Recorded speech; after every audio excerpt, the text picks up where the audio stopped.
have you all join us right here at Truist Point and during our broadcast via YouTube. Thank you for rooting on your home squad.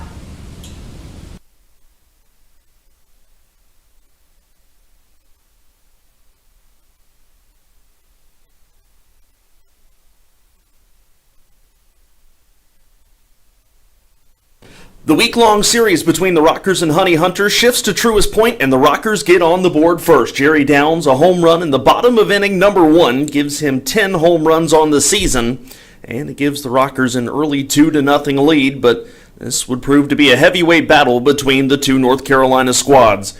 In the second inning, after a leadoff triple for Jake Skoll, Emmanuel Tapia grounds this one out to Ladendorf. Can you say ESPN top 10? Great play by Ladendorf, but a run comes in and scores. Gastonia on the board 2-1. Fast forwarding to the third inning, Hurley Rodriguez takes a fastball the other way, and this opposite field home run would tie the ball game up at 2. That is the 4th home run this year by Rodriguez, his 2nd against the High Point Rockers, but the Rockers weren't done yet offensively. After Giovanni Alfonso worked a walk, Tyler Ladendorf, a line drive home run deep into left field, his 8th of the year. Rockers have a 4-2 lead, and for Ladendorf, off to a hot start in July, hitting .391 through the month's first week. Gastonia, though, not done yet, and they would begin to chip away off of Ivan Pinheiro. In the 4th inning, this wild pitch would allow Luis Roman to come in and score for a 4-3 ball game, and that would set up what would end up being a class in extra base hitting in the 5th. After one double already recorded by Zach Jarrett, this one slicing off the bat of Luis Roman. That would bring Jarrett around to score and would tie this game up at 4. Next batter, though, would be Jake Skoll, and Gastonia, well, they weren't done yet with the extra base hits. Skoll lines this one just past Jerry Downs, almost made a fantastic play, but instead the ball kicks around in the Rockers' bullpen. Coming around and scoring was Roman, and the Honey Hunters take their first lead of the game. It's now 5-4. Next batter up, that's Luis Castro. And, well, wouldn't you know, same song, next verse. Castro splits the outfielders here. Jay Gonzalez not quite able to corral it as it kicks off of the bottom of the wall, and Castro would have a double, bringing Skoll in to score. Honey Hunters with a 6-4 lead up to that point. You fast forward a little bit further on, now facing Chasen Bradford, and it's another RBI double for Castro, his 2nd such hit of the ball game. This brought Luis Roman in to score his 3rd run of the game, and the Honey Hunters had a 7-4 lead. You fast forward to the bottom of the 9th inning, and the High Point Rockers started to get something going with a runner aboard. Adam Taylor lines this one into right field, and it would bring in Quincy Lattimore to score. Rockers would cut it to 7-6. Dakota Mulcahy, the next batter, he was lifted for a pinch hitter, Logan Morrison, who lines it into right field. That would bring in Michael Martinez to score 7-6, but the Rockers could not bring in the tying run from second, and they fall 7-6. Hey everybody, Harold Reynolds here from MLB Network. Thanks for attending today's Atlantic League game.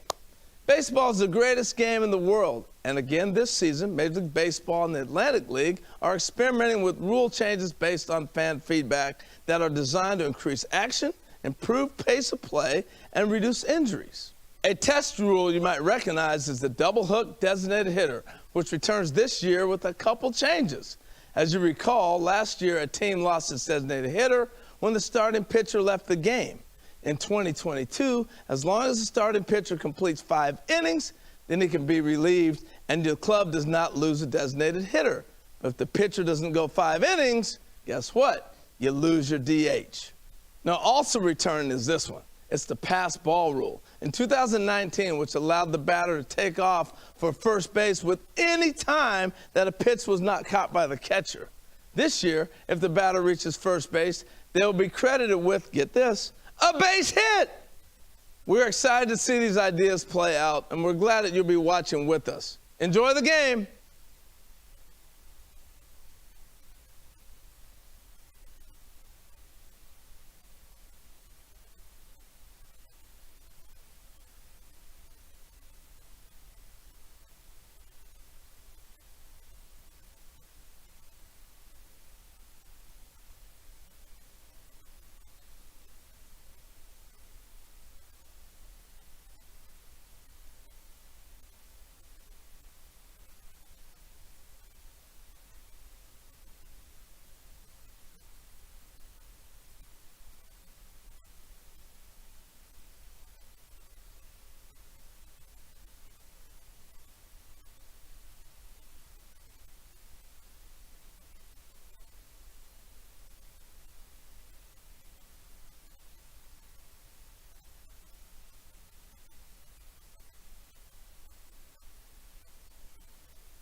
Welcome back into the Rockers pregame show as we get set for first pitch tonight between the High Point Rockers and the Gastonia Honey Hunters. Time to take a look now at tonight's starting lineups. First off for the visiting Honey Hunters. Leading off in center field, Hurley Rodriguez. Batting in the number 2 spot is the second baseman today, Raider Ascanio. Hitting third and playing shortstop, Joseph Rosso, while Zach Jarrett is the right fielder, and he will bat cleanup. Luis Roman at third base will bat fifth. Reese Hampton in left field hits sixth. Jake Skoll, the designated hitter, batting in the number 7 spot. Batting eighth is Luis Castro. He's playing first base, batting ninth, and playing catcher tonight is Stuart Levy. Player to watch for Gastonia, well, it's Luis Castro. A pair of RBI doubles yesterday, and he's hitting very, very well against the High Point Rockers this year. In fact, it's .423 his average against High Point. It's .234 against everyone else in the Atlantic League. As for the Rockers, managed by Jamie Keefe, roster he puts together, Jay Gonzalez leading off. He's the center fielder. Batting in the number 2 spot is the second baseman, Tyler Ladendorf. Hitting third is Logan Morrison at first base tonight. Xander Wheel is in right field, and he will bat fourth. Batting fifth is the designated hitter, Jerry Downs. Batting sixth is Quincy Lattimore in left field. The third baseman, Michael Martinez, bats in the number 7 spot. Hitting eighth and catching is Mike Galino. And batting ninth at shortstop, Giovanni Alfonso. And the player to watch today, it's Tyler Ladendorf. Well, Ladendorf hit a home run yesterday, part of a 2-for-5 game. He's off to a red-hot start here in the month of July. Ladendorf hitting .391 in July this year. And, well, it's been a big catalyst for the Rockers offensively during this part of the 2021 season, or 2022 season. Starting pitching matchup, it's John Anderson for the Gastonia Honey Hunters, 6-4 with a 4.09 earned run average. This will be Anderson's 14th appearance. For all of them have been starts up to this point, 70 and a third innings pitched. 67 hits, 54 strikeouts, 29 walks. Opponents hitting .245 against him. Rockers are countering with Craig Stem, 2-2 with a 3.74 earned run average this year. 45 and 2/3 innings pitched, 42 hits allowed, 26 strikeouts, and 9 walks. Really, you get the impression that this is going to be a pitcher's duel. These are two really solid veteran guys who have been in the Atlantic League. They know their way around, and it feels like we have seen some quality efforts from both of these guys recently. Specifically, you think about the last 2 starts really for Craig Stem, in which he's allowed only 1 run in his last 15 innings of work.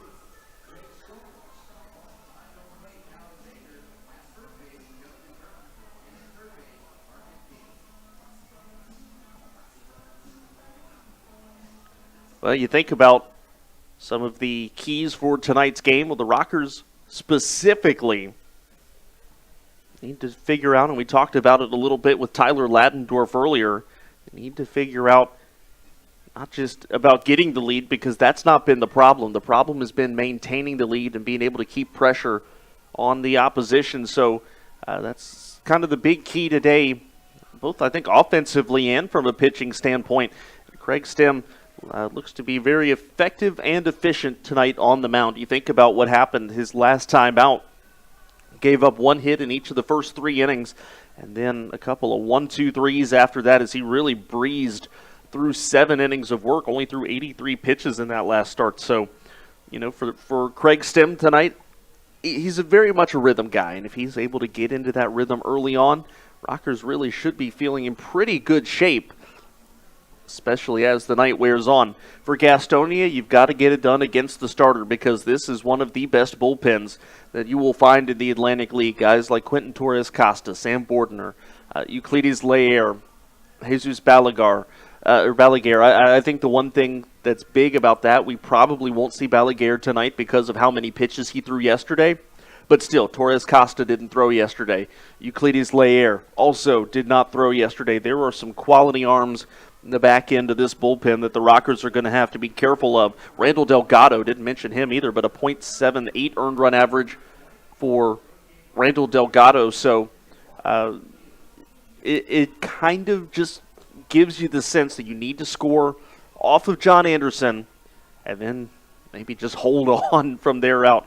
The good thing is the Rockers, well, they've got a bullpen that can rival Gastonia's. Ryan Dole's been fantastic this year. Bryce Hensley has been great. Kyle Mott has been really good out of the bullpen. So, you expect to get good starts, I think, from both of these guys, both Anderson and Stem. But it could very well come down to a bullpen game today. And a bend but don't break, which bullpen blinks first, I think, could go a long way into determining what happens in this ball game tonight. Well, Jamie Keefe and Mauro Gazzo are still talking over at the mound with the umpires, or the plate rather, with the umpires for tonight's game. Everybody ready. Both teams are, for all intents and purposes, sitting inside their dugouts waiting to go. Craig Stem has already finished his warm-up tosses. John Anderson still throwing in the Gastonia bullpen right now. Rockers saw Anderson a little bit last year. This will be the first time they see him this season. And again, it's really hard to equate what we saw from Anderson last year to kind of use that as a basis of what to expect, for the simple fact that really any pitcher in the Atlantic League last year, you have to look at their numbers not so much isolated for what they are, but rather against the league average. That's how much pitching and hitting were skewed last year, and for whatever reasons they were. So, it's one of those situations where you can't say, oh, he had a so-and-so ERA last year.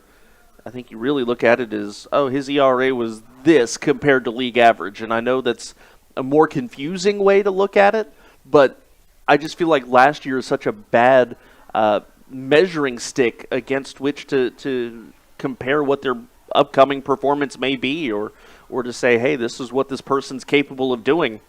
And especially from a pitching standpoint, hitting has regressed a little bit from last year, but pitching has improved tremendously in 2022. So you really have to maybe not take last year with a grain of salt. I would say take last year with a handful of salt from a pitching standpoint.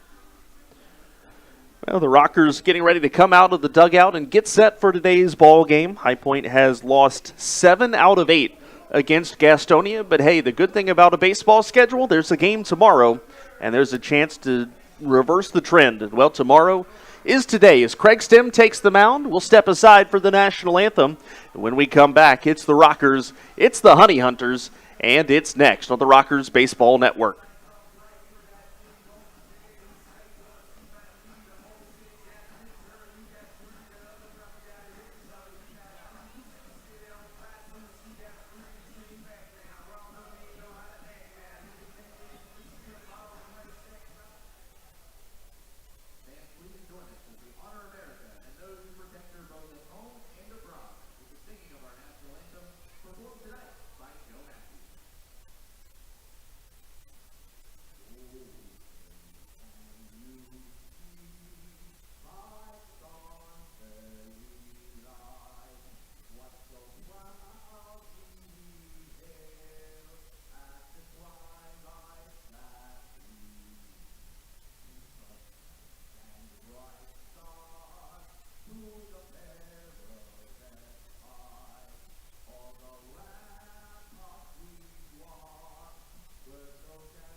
And behold, the dark clouds parted, giving way to skies of blue, and the chances of rain, they dissipated.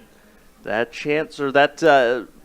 recap of this afternoon's weather, the Rockers' hope, is also an indication of their futures as we continue our way in the early stages of half number 2. Rockers dropped the first 2 games, but hey, the good news, there's 64 games left in half number 2. Good evening, everyone. Kendrick Fruits here with you from Truist Point in High Point, North Carolina, as we get set for game 4 of this 7-game back-and-forth home and road series with the Rockers and the Honey Hunters. Craig Stem on the mound for the Rockers today, 2-2 with a 3.74 earned run average. This is his 8th appearance, 45 2/3 innings pitched, 42 hits allowed, 26 strikeouts, and 9 walks permitted. He's allowed their opponents hitting .247 against him this year. Hurley Rodriguez steps into the left-hand box. Stem fires. First pitch a strike on the outside corner, and we are underway. Lineup again that Stem facing: Rodriguez, Ascanio, Rosa, Jarrett, Roman, Hampton, Skoll, Castro, and Levy. Here's the pitch, swing and a miss. The high fastball there from Stem, and he's quickly ahead, 0-2. First pitch, 6:35 this afternoon, and it is 85 degrees and partly cloudy. First pitch time and weather brought to you by Grandover Resorts in Greensboro. Live, work, enjoy. 0-2. This one popped up in the infield. Giovanni Alfonso going out into shallow left now. Going further back left and makes the catch. That's the first out of the inning, but Alfonso ended up drifting back a little bit further on that ball than I think even he anticipated. We'll take a look at the Rockers defensively. Quincy Lattimore in left. Jay Gonzalez is in center. Xander Wheel, the starter, in right field tonight. Michael Martinez at third base. Giovanni Alfonso, the shortstop. Tyler Ladendorf is at second. And Logan Morrison at first base with Mike Galino behind the plate. Here is Raider Ascanio, who fouls that one off. Count 0-1. Ascanio did not play in yesterday's game, but he's hitting at .257 with a couple of home runs and 24 batted in.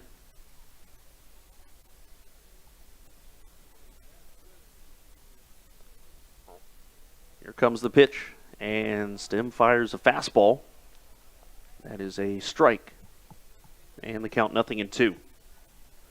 Home plate umpire today, Calvin Baker, with Justin Burton down the first base side. Marcus Neal handling the third base side. Swing and a miss. Stem gets Ascanio to chase, slow him down. And that's the second out of the inning. Brings up Joseph Rosa. Rockers today, white pants, white jerseys, wearing the block letters across the front.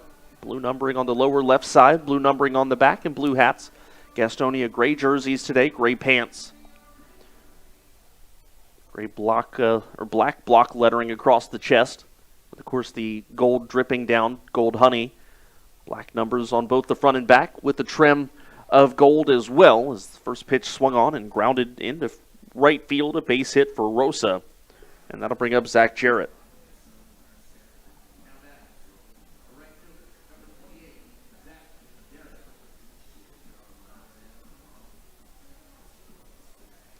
Here's Zach Jarrett, .260, 7 home runs, 32 batted in.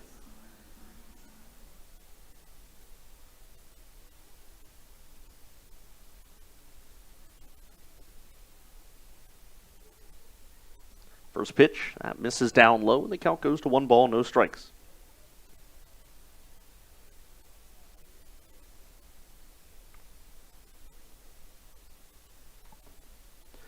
Stem comes set. And the 1-0 on the way. Hit on the ground towards third. Took a weird hop. Michael Martinez, way to stay with it. And the throw to first in time. I don't know if that ball spun weird or what, but Michael Martinez using it. Look at his hand on the way coming off of the field. He's bouncing it from right to left, saying that ball took a really weird hop. And he was able to stay with it and throw on to first for the final out of the inning. So we go down to the bottom of inning number 1, scoreless on the Rockers Baseball Network.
of the first inning, John Anderson, the starting pitcher for Gastonia. Anderson 6-4 with a 4.09 earned run average. This is his 14th start this year. He's pitched 70 and a third innings so far. 67 hits, 54 strikeouts, 29 walks. That number may be a little bit elevated, but all in all, not bad at all for John Anderson. The lineup again that he'll be facing: Gonzalez, Ladendorf, Morrison, Wheel, Downs, Lattimore, Martinez, Galino, and Alfonso. Jay Gonzalez hitting at .302 with a home run, 19 batted in. And, well, you needed to come into today with 184 plate appearances to qualify for the team batting lead. Jay had 183. So, by the time today is over, as long as he comes up 4 times, he will most likely lead the team in batting average coming into tomorrow's game. The lefty Anderson kicks and fires. First pitch of his afternoon misses just down low, ball 1. Most of the field in sunlight right now. Shadows going a little bit down the left and right field lines, as well as covering the front half of the infield. But sunglasses, well, they appear to be the choice for the majority of the position players as that pitch fouled off. And Gonzalez, even in the count, 1 ball, 1 strike.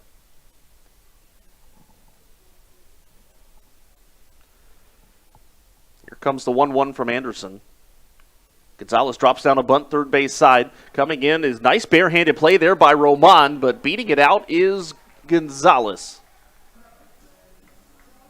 Jay Gonzalez safe over there at first, and that's one of the reasons that he's so exciting up at the top of the lineup, being able to beat that out for an infield base hit to get the Rockers' day started. And that brings up Tyler Ladendorf, who is our player to watch. And what a start to his month, hitting .391 in July. He's brought the average up to .261 overall, 8 home runs and 26 runs batted in. We'll set Gastonia defensively here in a moment. First pitch, though, to Ladendorf. There's a fastball called strike.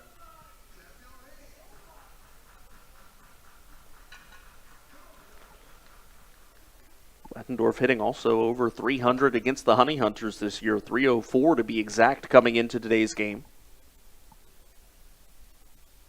Let's see if the lefty on the mound handcuffs the Rockers in terms of their base running or their aggressiveness on the base paths when it comes to trying to steal bases. As Anderson threw over to first, Gonzalez back in, standing.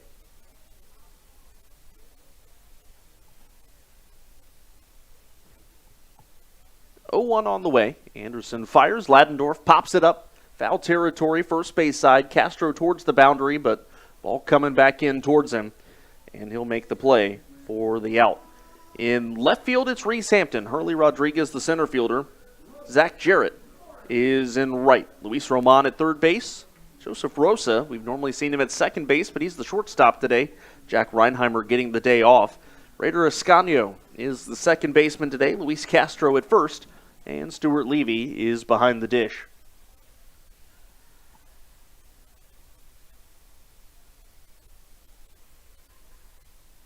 Anderson set. First pitch coming to Morrison. And Logan takes just outside, ball 1. Wind blowing out a little bit towards left field. It's nice just to see all the blue skies. This was not looking good a couple of hours ago.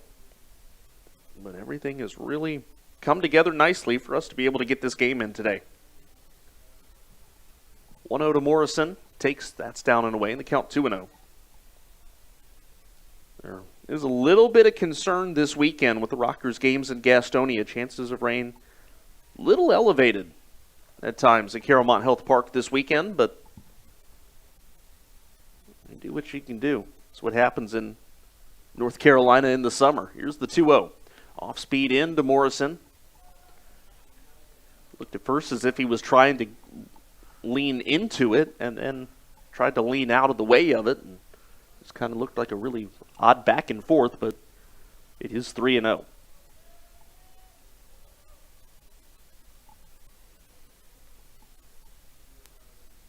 Morrison asking for time. He's pointing out towards He was pointing out towards Calvin Baker, for Marcus Neal out there, who had called for time. I don't think Calvin Baker had seen it at first. Here comes a 3-0 to Morrison. There's a fastball. He takes it for a strike up at the top of the zone. Morrison hitting at .289 with 8 home runs, 28 batted in. Looks like he may be the 5th Rocker in double digits this year once he gets there.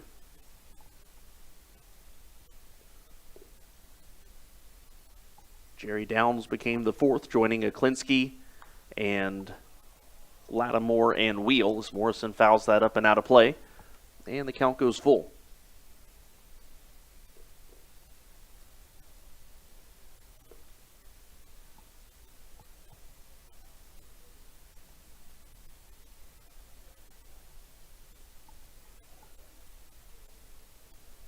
Jay Gonzalez taking a medium lead off of first base. So Anderson set, ready to deliver. The payoff pitch coming to Morrison. Nope, first to check over to first base. And again, Jay Gonzalez back in standing. The Rockers were 0 for 1 in stolen base attempts yesterday, snapping a streak of 7 consecutive successful stolen base attempts.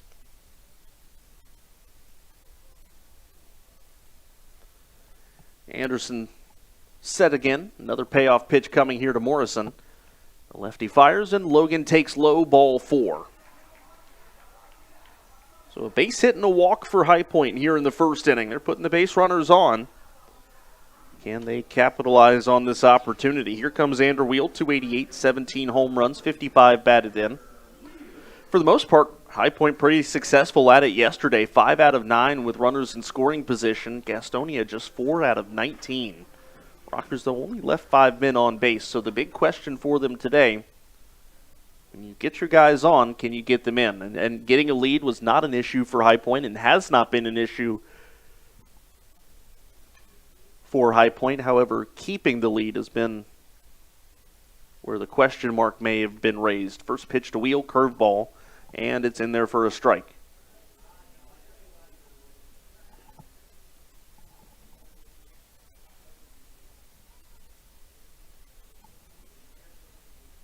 Jerry Downs in the on-deck circle if Xander's able to extend the bottom of the first. Anderson will fire, and Wheel lines it into left field, a base hit. Let's see if Albert Gonzalez waves Gonzalez around. He does. Jay Gonzalez is coming around. He'll score on the base hit from Xander Wheel. RBI number 56. And it's 1-0 High Point.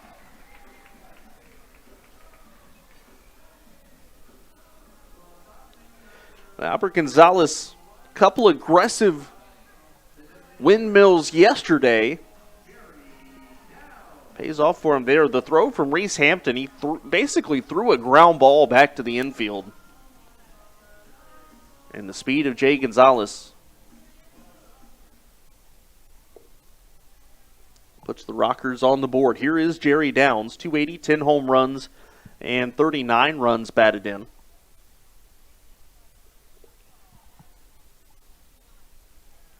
First pitch coming from Anderson. Down swings. He lines it right back up the middle. Logan Morrison thought it was going to be caught at first, and he started heading back to second base. Quickly had to reverse the engines and head back to third. It's a base hit rather for Downs. Rockers have loaded the bases with 1 out in the first. Here's Quincy Lattimore, 265, 11 home runs, 39 batted in.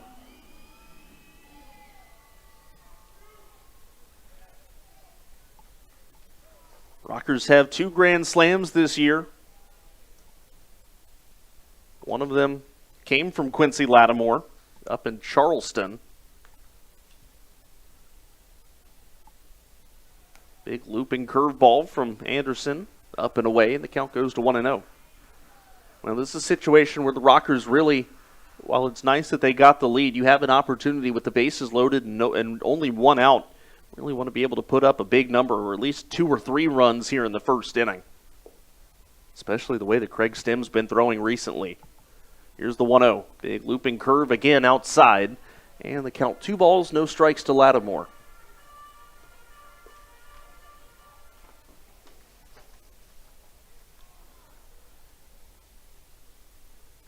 That grand slam for Lattimore came off of Stephen Chambly on the 19th of June.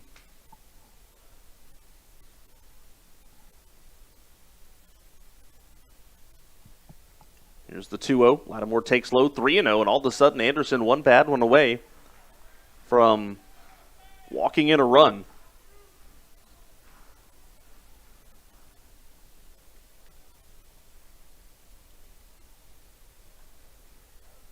We'll see if Lattimore even has the green light to swing here, or if he's even thinking about swinging. Anderson has not been close on a couple misses during this at-bat.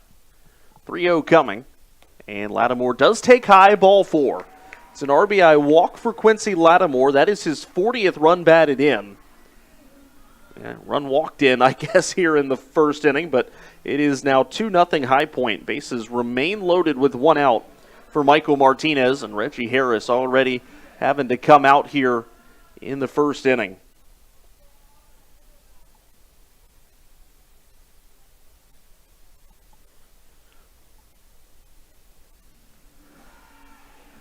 Well, we got a moment. I just received word from the inside sources, if you will. Let you know that the 17th of this month, while the Rockers are at home against Southern Maryland on Sunday, come out and celebrate. Our mascot Hype has a birthday. We're encouraging all kids to bring a book and get a free kids ticket into the ball game on Sunday. So again, come celebrate Hype's birthday with us this upcoming July 17th. It's not this upcoming Sunday, but the next Sunday. The Rockers take on Southern Maryland, 4:05 first pitch. Again, if kids bring a book, then it would be they can receive a free ticket to get in to the ball game as we celebrate Hype's birthday. First pitch to Michael Martinez with the bases loaded. He's hitting from the right-hand side, the switch hitter, and he takes high, ball 1. Anderson has now missed 5 consecutive pitches. 2-0 Rockers here in the first inning.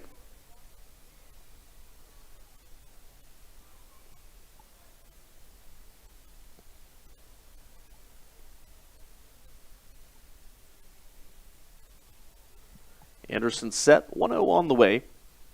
Martinez takes, there's a strike on the outside corner, and the count goes to 1-1. Xander Wheel is at third base. Jerry Downs is at second base. Quincy Lattimore is at first base.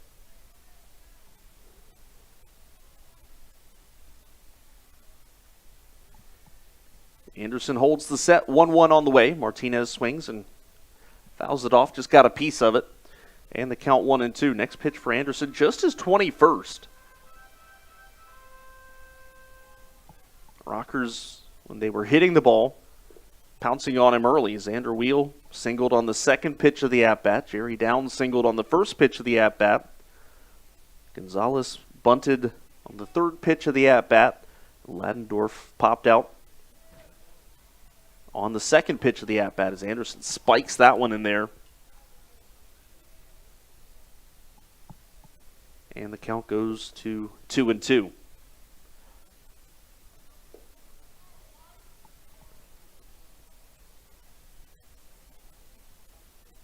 Something deep enough into the outfield should be able to score Xander Wheel from third base if Martinez is able to get a little bit of loft on a ball. 2-2 coming from Anderson. The lefty fires. Martinez does ground it third base side. And it will go foul. Picked up in the third base coaching box by the third baseman, Luis Roman.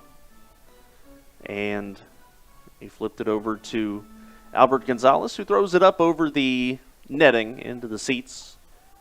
Lands in a row of empty seats, and the fans had to go chasing after that baseball. Another 2-2 coming here to Martinez. Anderson, the lefty, fires. Martinez takes down and in, and it's a full count.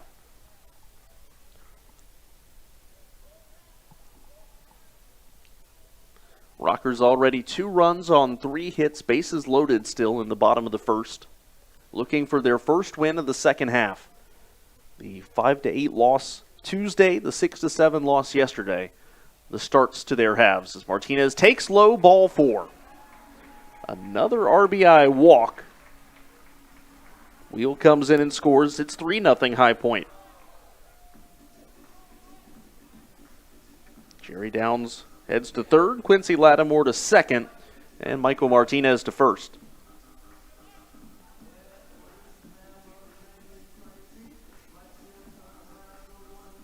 The batter, Mike Galino, 295, a home run, 11 batted in.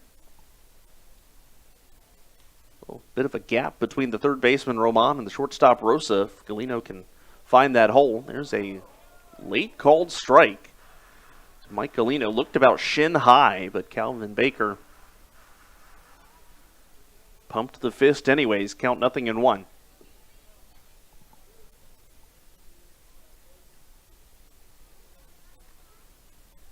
Anderson fires the 0-1 in there, and Galino takes low, and the count goes to 1-1 strike. Well, a good start for High Point, and it is not necessarily anything explosive, but Anderson's just not quite there with some of his control, and the Rockers are taking advantage of it.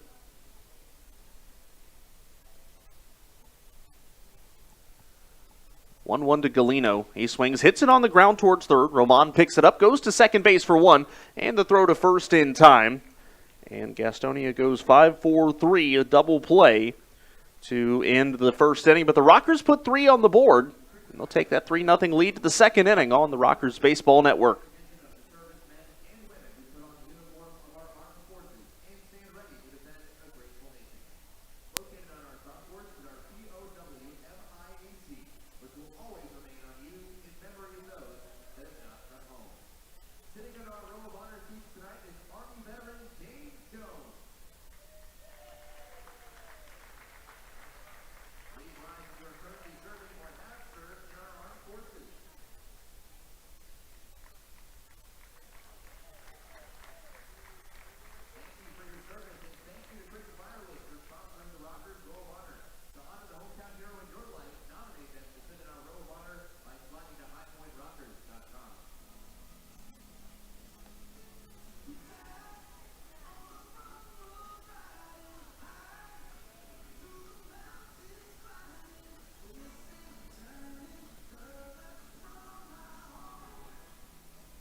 Top of the second inning, Rockers with a 3-0 lead. Well, Craig Stem, the beneficiary of that, and he's really put together some good outings recently. Go back to 3 starts ago, Stem gives up 2 runs in 6 innings, although taking a tough loss against the Long Island Ducks. 2 times ago, 8 innings, gave up 1 run against Lexington. And then at Charleston on the 30th of June, 7 shutout innings of work. So for Craig Stem, things have been working well recently. And the righty off to a good start today with a shutout first inning. He'll face 5, 6, and 7, Roman, Hampton, and Skoll here in the second.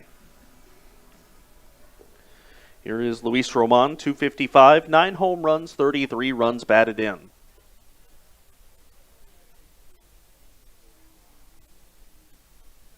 And Stem fires. First pitch to Roman. There's a strike on the outside corner. Count 0-1. Again, Stem is a pitch-to-contact guy, so he's going to give up his share of hits. But what we saw the last couple of times is that pitch missing just low, 1-1. Last couple of times out, he's really been able to minimize the damage. He's really sprinkled the hits around. He's able to use that defense behind him that is the best in the Atlantic League. There's a fastball just missing in. And the count goes to 2-1.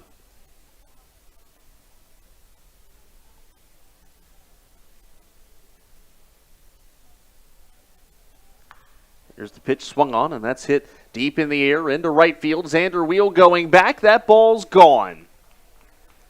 A leadoff home run for Luis Roman, his 10th of the year. And that makes it a 3-1 ball game. Reese Hampton will be the next batter.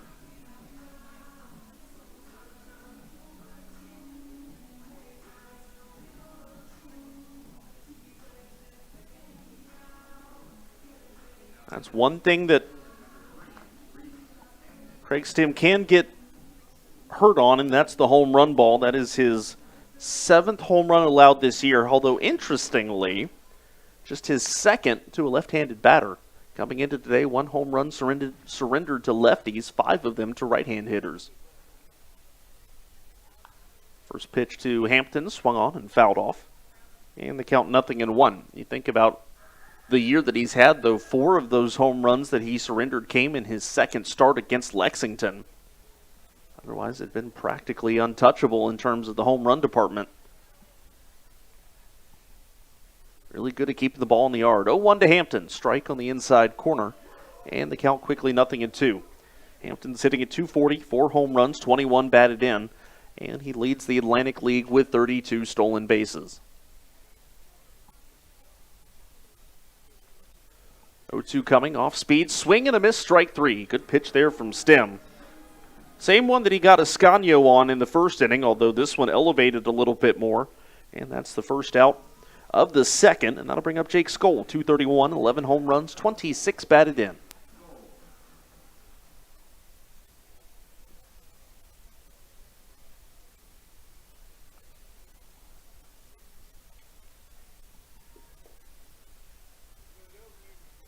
A lot of lefties in this lineup, and as a whole this year, left-hand hitters hitting .264 against Stim. Righties hitting .239.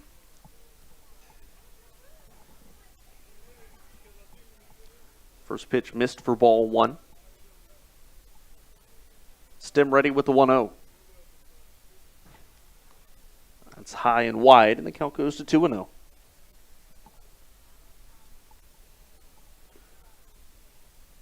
Three to 1 High Point. If you're just now joining us, top of the second inning. Couple RBI walks and an RBI base hit for High Point. Gastonia got their run on a solo home run for Luis Roman just a few moments ago as that pitch misses and the count 3-0.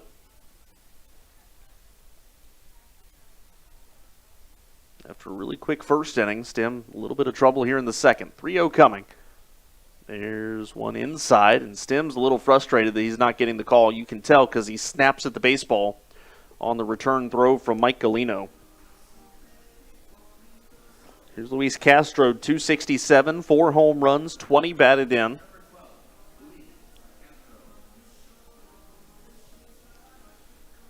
Castro, we just said hitting .267, but .423 against High Point. Marked him as the player to watch from this Gastonia lineup today.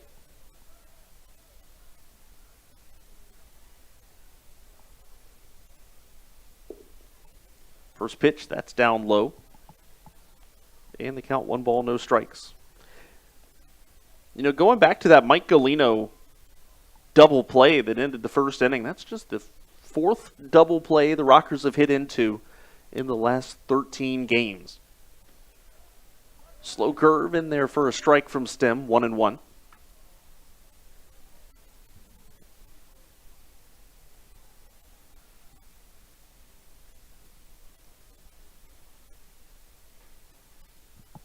One on the way to Castro. Stim holds. Now the slide step. Hit on the ground. Alfonso should be 2. Goes to Ladendorf for 1 and the turn to first. It is a nicely turned 6-4-3 double play.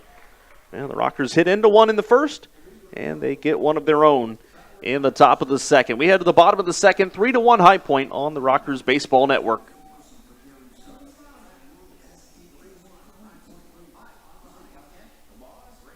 Calling all Rockers fans, we have some brand new swag in our merch shop. Did you know we have an amazing merchandise shop located on the concourse directly behind home plate? We have t-shirts, hype dolls, autographed baseballs by the players, autographed broken bats by the baseball players, hats, different colors, different selections, tons of candy for the kids, even items for your doggy. So come on in, guys, shop and buy some items.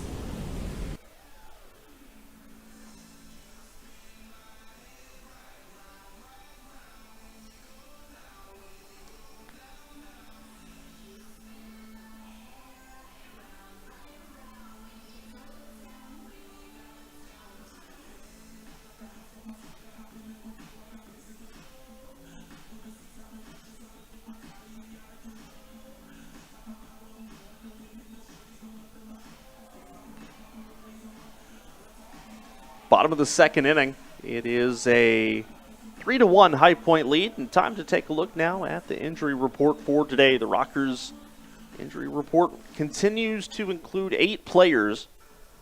Johnny Barbado, Cooper Casad, Andrew Church, Neil Uscali, all starters. The hope Uscali will be back sooner rather than later. Then, of course, Chris Proctor seems to be inching closer to a return. Michael Russell continues to be dealing with the knee issue on the injured list. And Ben Aklinski, who was put on the injured list yesterday morning after crashing into the wall in right field on Sunday, going after a ball that ended up being an Alex Crosby home run. The hope from Jamie Keefe and all those involved is that Aklinski will be back mid to late next week with what they're calling a bruised shoulder. So the hope is it's a small thing for Aklinski, and he is not expected to miss much more than the minimum 7-day requirement on the injured list. Bottom of the second inning, and the Rockers have 9-1-2 coming up. Alfonso, Gonzalez, and Ladendorf. It's a good start to the game when you can send 8 men to the plate in the first inning.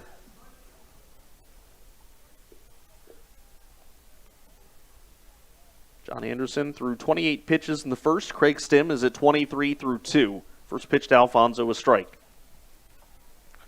Gio's hitting .303 with 2 home runs, 19 batted in, and a couple of stolen bases. 0-1 coming, and Alfonso chases what would have been ball 2 down in the turf, and the count 0-2. Truist Point, an all-turf field, including the quote-unquote dirt portions of the ballpark. You start to see everywhere around the Atlantic League really starting to transition to all-turf fields. High Point has it. Gastonia has it. Lexington and the Genomes both sharing a field that has it. Staten Island has it. So that one bounced, and the count is 1-2. Check that count is... Oh, no, that's right. It is 1-2. And lastly, although I don't know which one, I have been told at least one other club will be switching to an all-turf field in the offseason to get ready for 2023. Alfonso swing and a miss. That ball gets away from Stuart Levy. Levy picks it up, guns it down to first base, and is able to retire Alfonso. That ball got away from Levy, went back to the netting, but a nice bounce back to Stuart Levy, and he's able to throw down to first base to retire Alfonso. So here's Jay Gonzalez, reached on a bunt single his first time up. We'll see if Luis Roman is expecting it this time or whether or not he'll play a little bit further in. Playing even with the bag right now, but he will be worth watching here. Over at third base, see if Gonzalez wants to try it again. First pitch coming. Gonzalez takes a strike on the lower and inside corner, and the count 0-1. Gonzalez hitting at .306 now.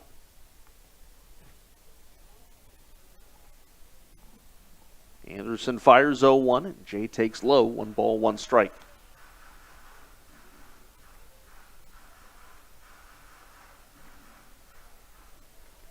Tyler Ladendorf waits in the on-deck circle.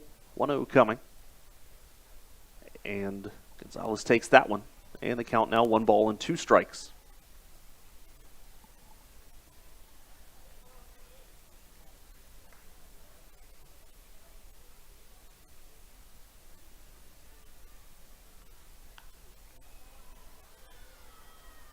Gonzalez hacks at that one, fouls it off.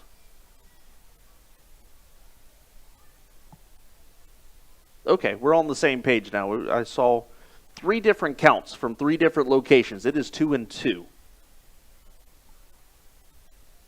Off speed. That's down and in. Good take there by Gonzalez. That was close on the low and inside corner. But he was able to take it, and the count goes full. Anderson, another payoff pitch. Gonzalez swings, high fly ball into left field. Not deep, though. Hampton there. And puts it away. That's the second out of the inning. John Anderson has gone to, I think that is the 3rd full count that he has worked himself into through the Rockers' first 10 hitters tonight. As the batter, Tyler Ladendorf, 0 for 1.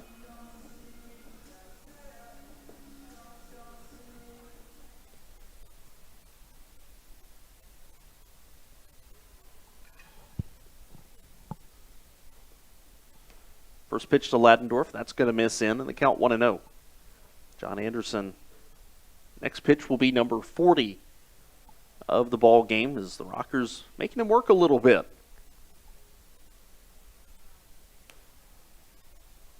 Takes outside. 2 balls, no strikes. A guy who, in his first 13 appearances, only averaging 2.2 walks per game. He's already walked 3 in the first inning and 2/3. There's a fastball that misses inside, 3-0.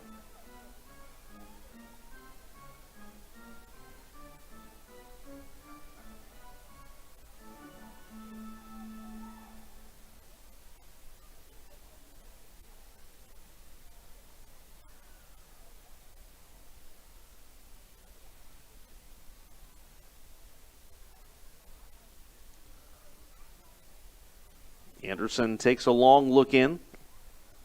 Levy flashes the signs. 3-0. Ladendorf taken all the way. There's a strike, and the count goes to 3-1. 3-1 Rockers. Looking to get a run back here in the bottom of the second after Gastonia got on the board, but it's not going to happen. Ladendorf pops it up, shallow center.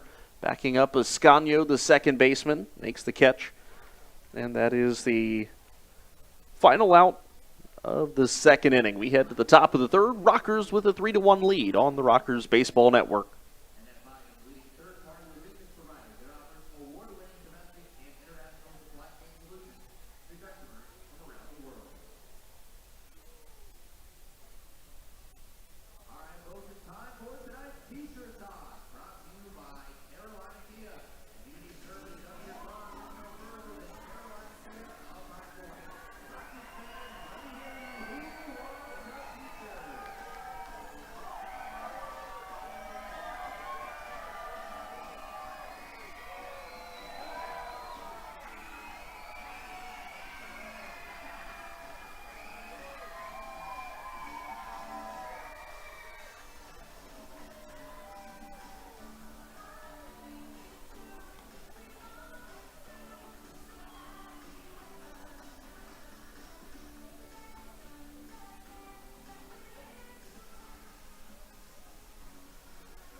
Top of the third inning, Craig Stem facing 9-1-2.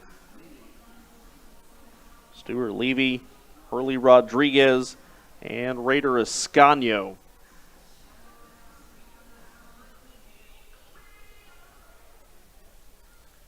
Levy, who is a doubles machine against the Rockers this year, apparently. First pitch from Stem, fastball high and tight for ball 1.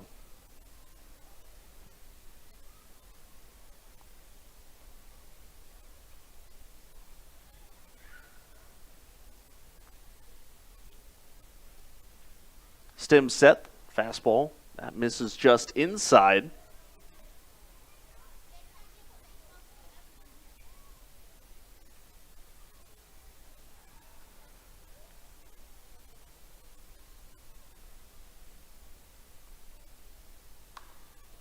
Levy swings, pops it up into shallow right field. Going into foul territory is Xander Wheel, and he'll make the catch for the first out of the third inning.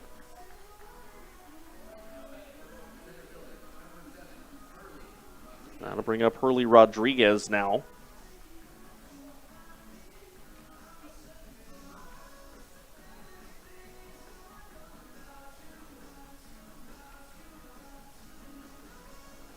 Rodriguez popped out the shortstop his first time up.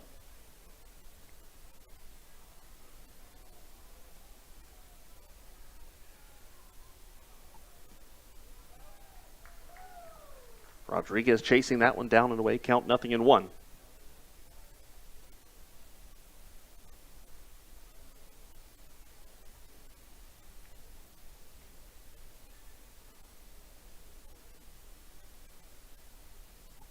Stem set 0-1 on the way. Rodriguez shows bunt, pulls back as Stem bounces that one.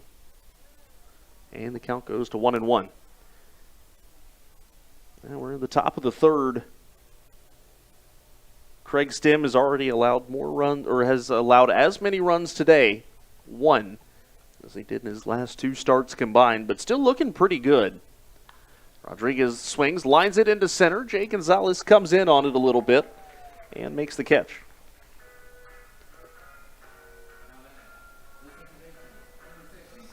That brings up Raider Ascanio, who struck out his first time up.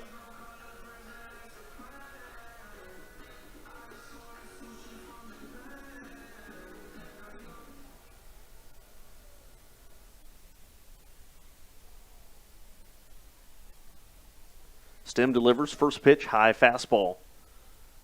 Craig Stem not going to wow you in terms of velocity. He'll sit upper 80s, low 90s. But it's the movement that is the big story with him as he gets a strike on the outside corner, count 1-1.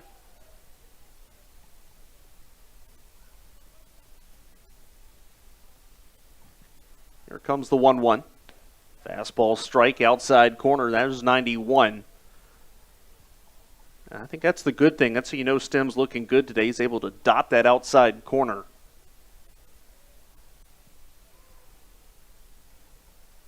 Ball and 2 strikes to Ascanio. Stem looking for strikeout number 3.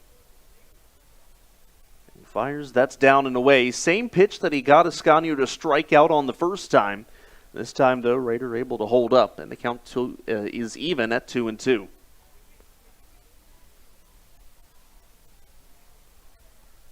Stem set, another 2-2. There's a high fastball, but Ascanio chases and fouls it off. And the count remains 2-2.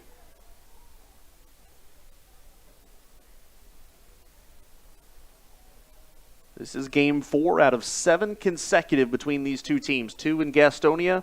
This is the second here in High Point, and we head back to Gastonia for the weekend beginning tomorrow. Here's the 2-2, hit on the ground towards third, just past the dive of Michael Martinez. It looked like Martinez hesitated on that ball. He seemed just to be really late on reading that ball. As Raider Ascanio will have himself a base hit.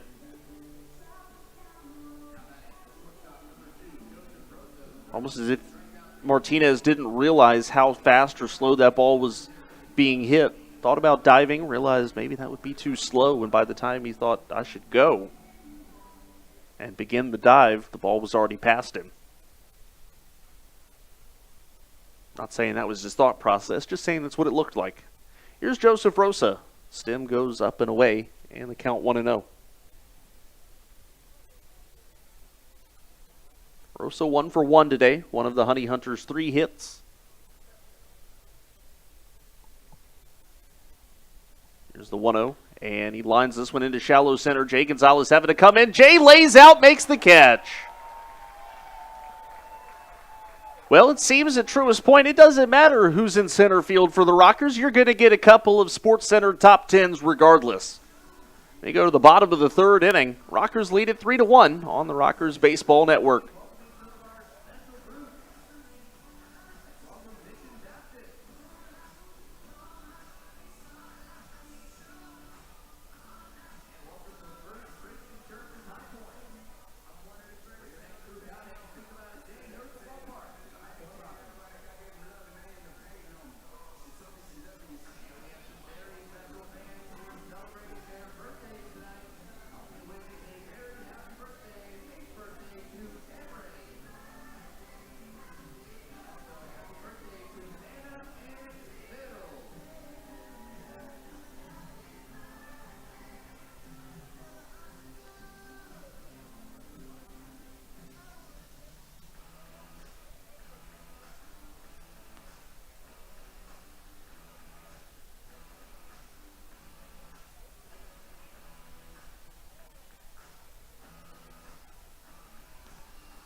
Bottom of the third, Rockers with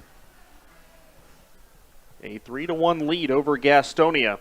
Great play by Jay Gonzalez to end the last half inning.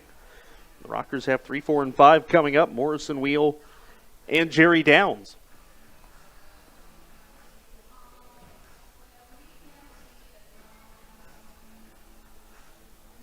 Logan Morrison walked and came in and scored his first time up. Rockers look to get back into the offensive flow of things in the bottom of the third inning. Good first inning, but John Anderson sent him down 1-2-3 in the second.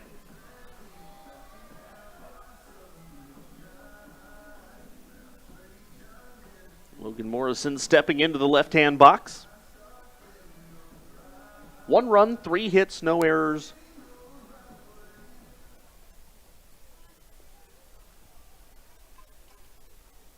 For Gastonia, 3-3-0 for High Point.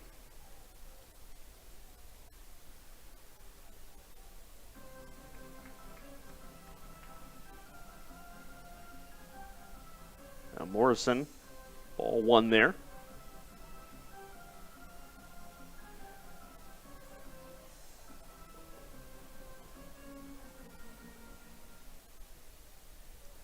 This is the dangerous part of the Rockers lineup. Lots of power to be seen here. Here's the 1-0. Morrison swings. Hot shot just past the dive of Raider Ascanio into right field. And Morrison a base hit. He's reached base in both of his plate appearances today. And that'll bring up Xander Wheel, who had an RBI base hit in his first time up today.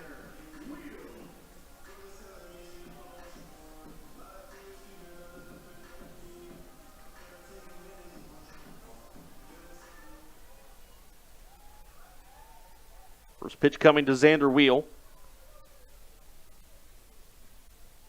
Anderson comes set, ready to deliver. Wind still blowing out towards left. Curveball. That misses up and away, and the count 1-0 to Wheel.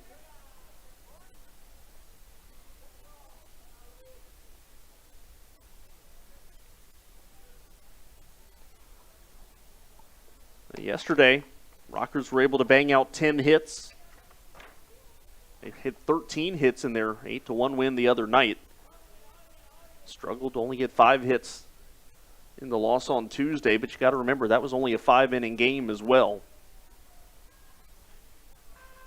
For the most part, though, hits have not been an issue for High Point. It's just being able to score enough runs to keep up with the opponents. 2-0 coming to Wheel.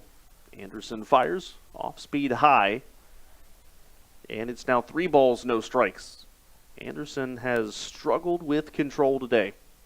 And that is not a phrase we say a whole lot.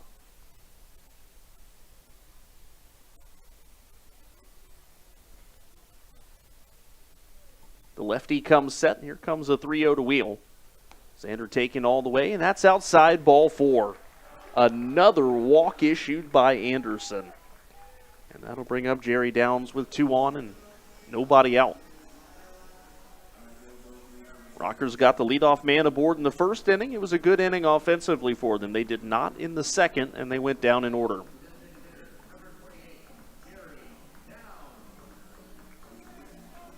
You look at the game by game for John Anderson. Most walks, the walks have really crept up recently. If you break down his last 3 starts, that one high and tight, almost at the face of Downs, 1-0. Before his last 3 starts, so his first 10 appearances, he walked 16 guys in 10 starts. He has walked 13 guys in his last 3 starts. Downs takes a strike on the inside corner there. And the count 1-1. And then that's not including today, where he's already issued 4 walks in 2+ innings of work.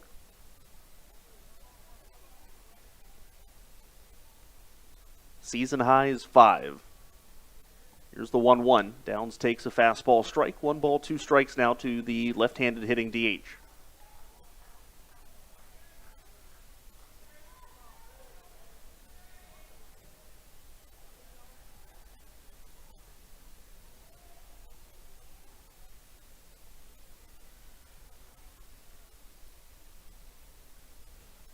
One-two coming. Anderson holds the set just above the belt, looking back at Morrison. Now fires, and Downs just gets a piece of that off-speed pitch. And the count remains 1-2.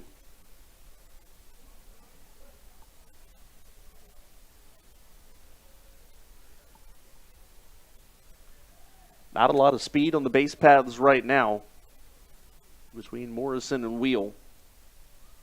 Though we have to give Logan his credit. Tuesday at Gastonia stole his first base in 1,400 and I think it was 28 days. As Stuart Levy goes out to talk to John Anderson. Levy's pitcher has thrown 53 pitches so far here in the bottom of the third with nobody out.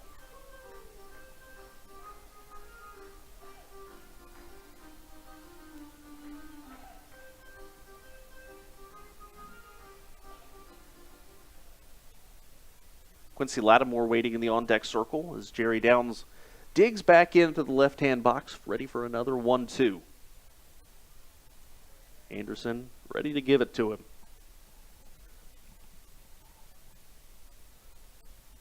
Nobody holding either base runner on. Second base or first base. Here's the 1-2. Downs check swing, the high fastball. Did he go? No, he didn't. Marcus Neal said he was able to hold up. That was a tough fastball for Jerry Downs to lay off of, and it was an aggressive check swing. He was able to do it, though, in the count 2-2.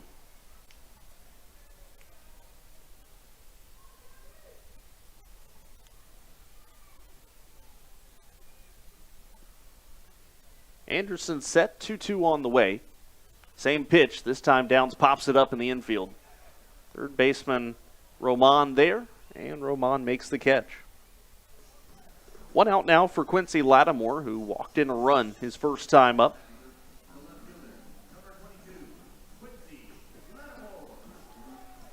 So he has joined the 40 RBI club this year. Xander Wheel obviously leads the Rockers at 55. Lattimore has 40. Aklinski has 41. Downs has 39.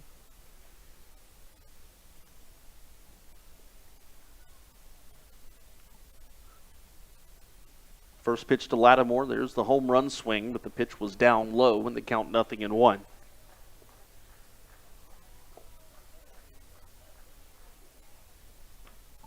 Michael Martinez in the on-deck circle.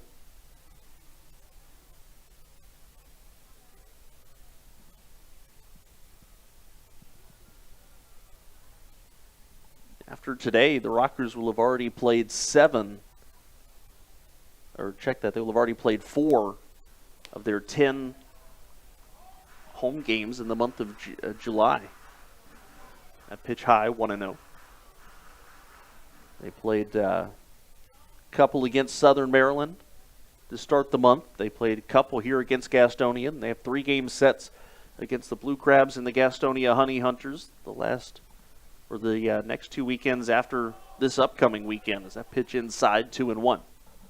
Southern Maryland in town the 15th, 16th, and 17th. Gastonia here the 22nd through the 24th. They spend a lot of this month on the road. Things start to even out a little bit in August and September.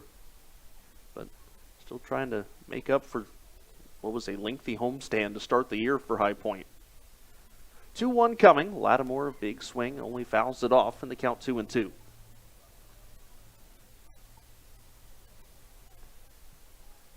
Next home game is Friday, July 15th. It's a fireworks Friday at the ballpark, so be sure to come out, watch the ball game, and then be able to enjoy the fireworks from the field.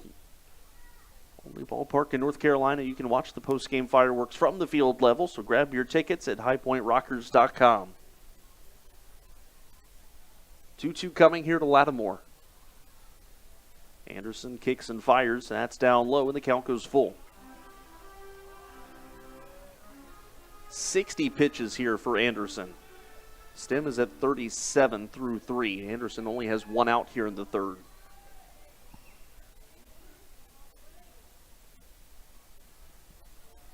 Payoff pitch coming to Lattimore. He swings, grounds it towards shortstop. It's scooped up there by Rosa to Ascanio for one. On to first, not quite in time. So Logan Morrison heads to third. Xander Wheel is out 6-4. And Quincy Lattimore safe at first. Runners at the corners for Michael Martinez, who drove in a run with a walk his first time up.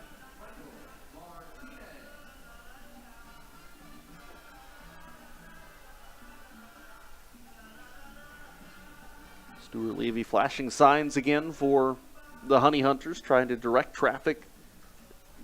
Make sure everybody knows where to go when a ground ball is hit their way.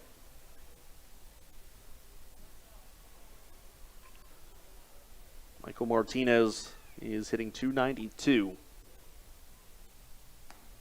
He takes outside. The RBI walk for Martinez earlier today, his 18th batted in.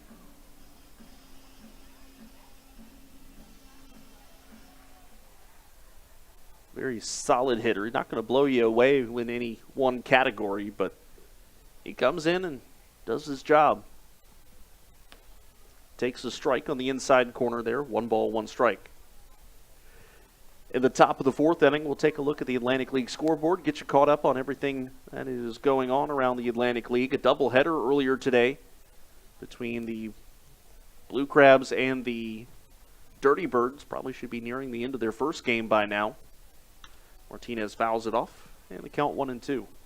They were rained out yesterday at Appalachian Power Park.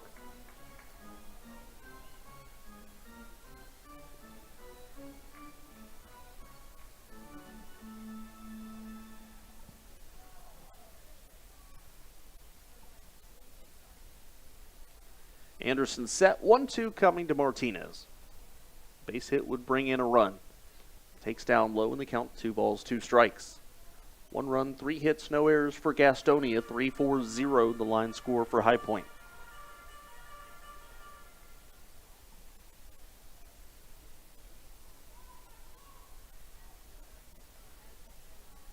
Anderson ready with the 2-2 to Martinez. And he swings a slow roller to short. Scooped up by Rosa. Long throw across to first base, though, will retire Martinez and thusly the Rockers. We go to the top of the fourth inning. High Point still a 3-1 lead over Gastonia on the Rockers Baseball Network.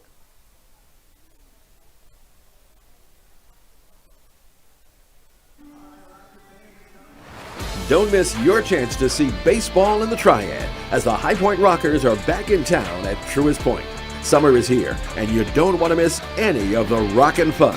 For tickets and information, go to highpointrockers.com.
Top of the fourth inning, it is a 3-1 High Point lead. Craig Stem will face 4, 5, and 6. That's Jarrett, Roman, and Hampton for Gastonia. Let's go ahead and take a look at the Atlantic League scoreboard. 1 o'clock game earlier today. Staten Island gets it done 1-0 over the Long Island Ducks this afternoon from Fairfield Properties Ballpark. Staten Island scored in the second inning, an RBI by O'Connor, their designated hitter, and they were able to make that one hold up today. Ducks held to just 5 hits. Again, the interesting news earlier today, the Ducks released Rusney Castillo, who's been solid in the outfield for the Ducks this year, as the first pitch to Zach Jarrett is popped up. Mike Galino there and makes the catch in foul territory. 1 pitch, 1 out. And that brings up Luis Roman, whose solo home run today, the only run on the board for Gastonia. Top of the 7th inning. Southern Maryland and Charleston. Dirty Birds with a 6-3 lead. And actually, as I've just clicked on the breakdown of that game, it has come to an end. So Charleston wins game 1 of their doubleheader today, 6-3. Alfredo Gonzalez hit his 5th home run of the year. Engel Beltre a couple of RBIs. Nick Longy drove in a couple of runs as well. Is that pitch a strike to Luis Roman? Winning pitcher Derek Adams goes to 3-5 on the year. Mitch Lamson, the loss, falls to 5-4. Game 2, that doubleheader probably to begin about 8 o'clock, a little bit after, as Stem floats one up and away, 1-1. Top of the 4th inning, York and Lancaster. They are in a 1-1 ball game there from Clipper Magazine Stadium. Carlos Franco hit his 74th run batted in, as this is a base hit up the middle for Luis Roman, so he's 2 for 2 today. Reese Hampton, the batter. Andretti Cordero for the Barnstormers drove in a run. That was his 55th, but Carlos Franco, just an absolute insane start to his season. He's now reached base in 50 consecutive games. And lastly, Lexington, middle of the 3rd inning, shutting out the Genomes 4-0. Chris Davis still is yet to play. Courtney Hawkins, though, hit his 25th home run of the year. As the first pitch to Hampton, a strike.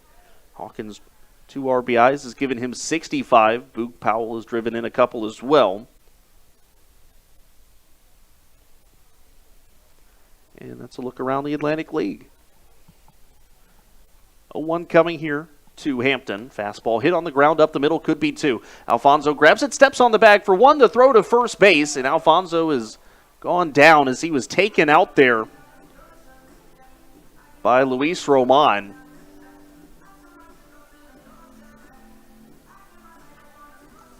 Jamie Keefe and Joe Geck going out there. Alfonso down on all 4s.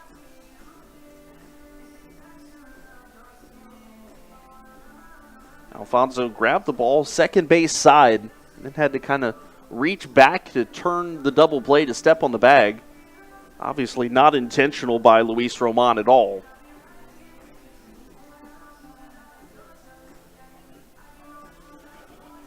That will be the 2nd out of the inning. Hampton, though, was able to beat it out at first base, it looks like.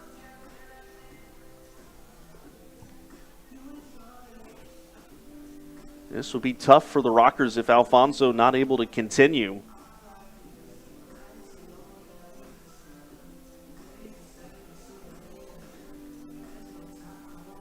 With Michael Russell not available, with Ben Aklinski not available, would move Xander Wheel to the infield potentially. But it looks like Alfonso's going to try to stay in the ball game. That's the 2nd out of the inning. So a good play there by the Rockers shortstop. Took a bit of a hit, but he's going to be able to walk that one off.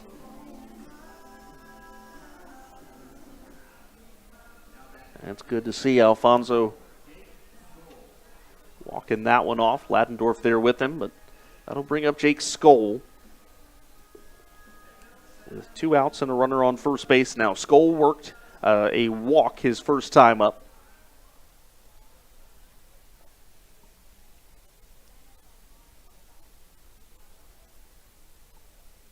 Stem set. First pitch coming to Skoll. And Jake can't handle that off-speed pitch. A little bit of a slider there, and the count 0-1. Rockers 3-1 advantage over Gastonia in the top of the 4th. Stem has looked pretty good here tonight. 45 pitches.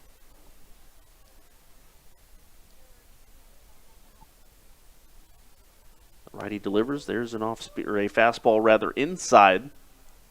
Back Skoll up off the plate a little bit, and the count 1-1.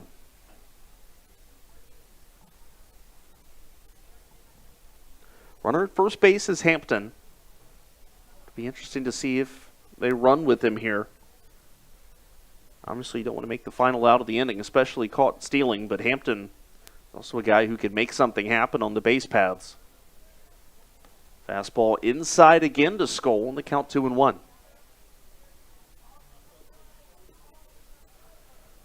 Jake Skoll spent a little bit of time with the Savannah Bananas earlier this year, back right before the Atlantic League's, really at the beginning of the Atlantic League season, right before they were set to start, kind of in that spring training portion.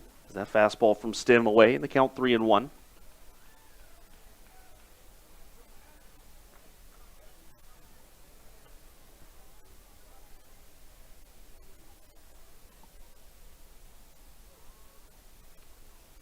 The Rockers righty set 3-1 on the way. Hampton takes off. That pitch fouled off. That just didn't really work out well for Gastonia there. Hampton's going to have to head back to second, or head back to first, rather. And the count goes full to Skoll. Craig Stem, the Rockers' all-time strikeout leader.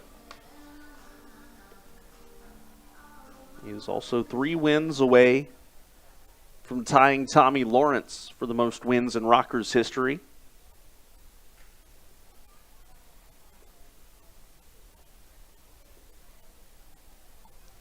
Payoff pitch coming to Skoll. Hampton again takes off. There's a line drive into right field. Xander Wielda right there. And that's the final out of the inning. So we head to the bottom of the 4th. Rockers maintain a 3-1 lead on the Rockers Baseball Network.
A little bit of Atlantic League news. We were going through the scores a few moments ago, realized that Lancaster and York was in a delay. We didn't know why. Our Director of Communications, Steve Schutt, just received the text message from Dave Collins, who is the radio broadcaster for the Lancaster Barnstormers.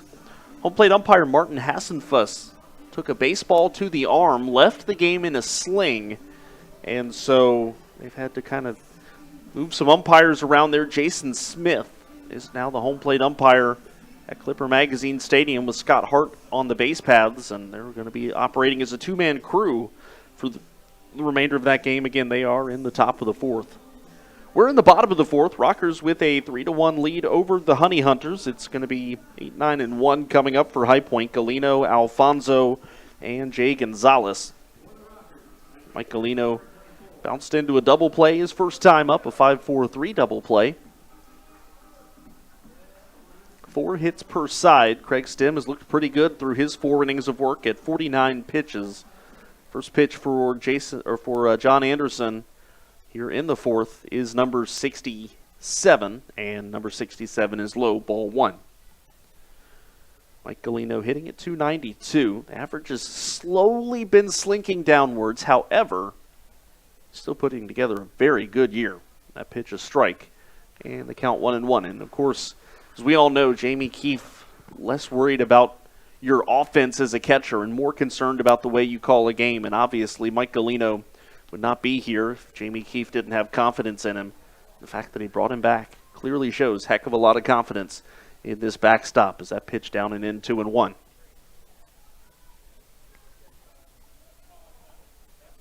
2-1 coming. Galino swings and lifts it up and foul. First base side, 2-2.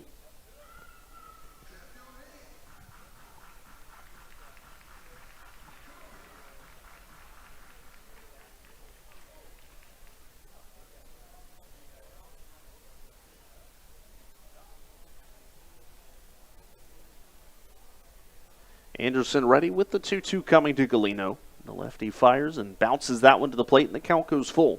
A lot of full counts today for Anderson, really causing that pitch count to be elevated. Remember, though, for the Rockers, it's one thing to get the pitch count up and to get the pitcher out of the game, but you've also got to get some runs out of it, too, because we talked in the pregame show about how good this bullpen is. And so for High Point, it's not enough just to get John Anderson out of the game. You want to give yourself a little bit more of a cushion now. As that pitch down and into Galino, ball 4.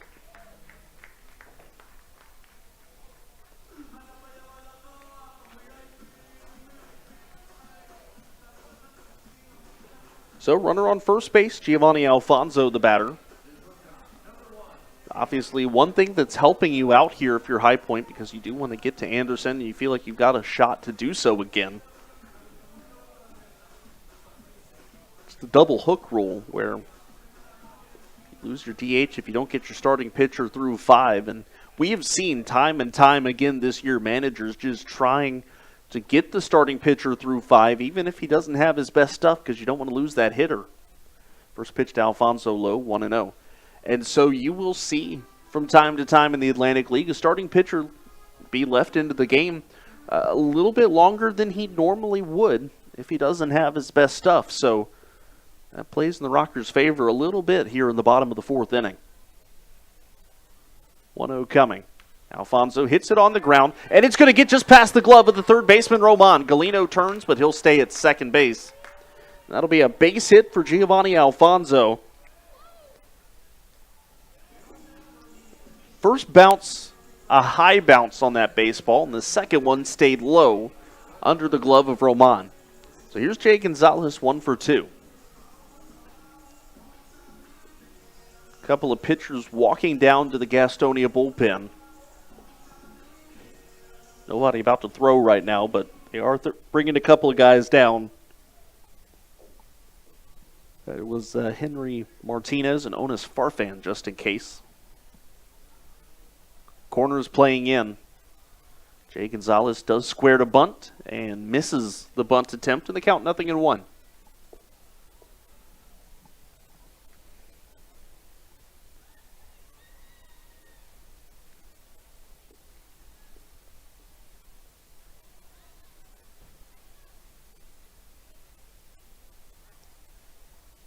There's a fastball low from Anderson. 1 ball, 1 strike now to Gonzalez. Jay's been right around that 300 mark for a while. Really no more or less than 10 points above or below.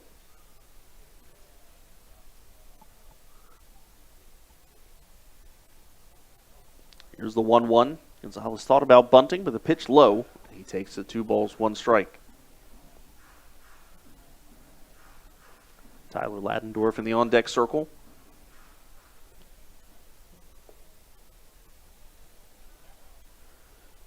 Well, yesterday the Rockers offensively struck out 11 times, which snapped a streak of 12 consecutive games where the Rockers had not struck out double figures.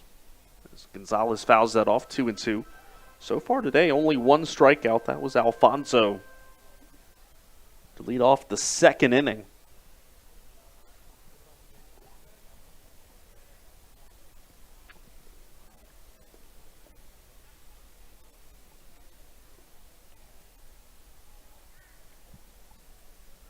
Two coming.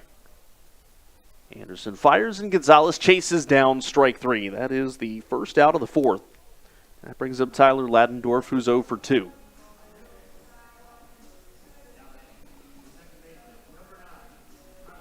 Well, in every single game these two teams have played, the winning team has scored 5 or more runs. No low-scoring matchups between High Point and Gastonia this year.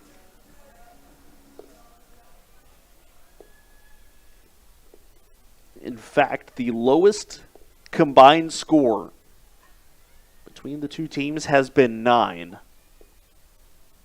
Ladendorf fouls the first pitch up and off of his front shoulder. That's the left shoulder.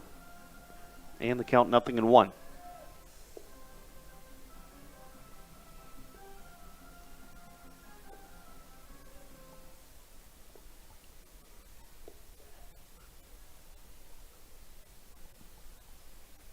Anderson comes set with the 0-1 delivery on the way to Ladendorf. Looks back at Galino, now fires. It's a fastball called a strike at the bottom of the zone.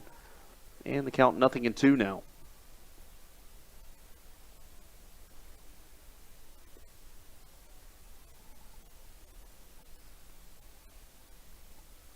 Logan Morrison in the on-deck circle. He's reached base both hit times that he's come up today.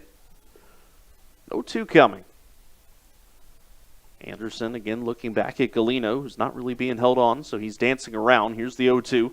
Ladendorf pops it up, shallow right field. Coming in on it is Zach Jarrett. And Jarrett puts it away for the second out.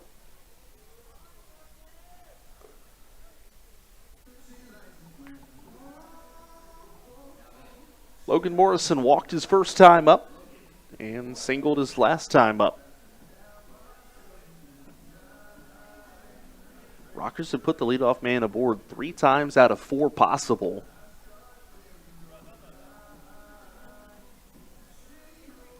Leadoff man scored in the first, did not score in the third. Remains to be seen here in the fourth.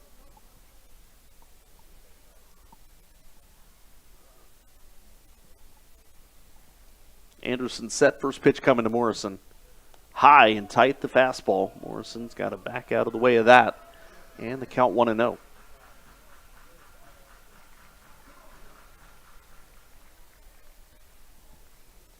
Well, the Rockers have only had 5 hits, but plenty of base runners today. 1-0 coming from Anderson. Fastball, that's going to miss just off of the low and away corner, and the count 2-0. A couple of times you've seen Anderson frustrated that he's not getting the call. That time, not the case. He nodded his head.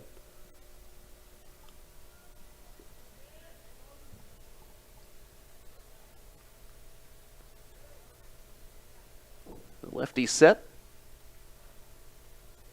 And here comes the 2-0. Curveball, Morrison crushes foul. They count 2-1. That was a ball that was hit hard and hit a long way, but now it just has to straighten that out a little bit.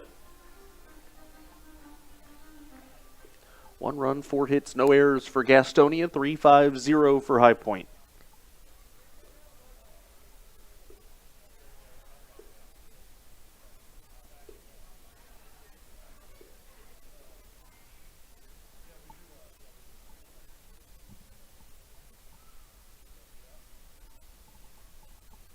Here comes the 2-1. That's down low. They count 3-1 to Morrison. OPS of Morrison 958, coming up on that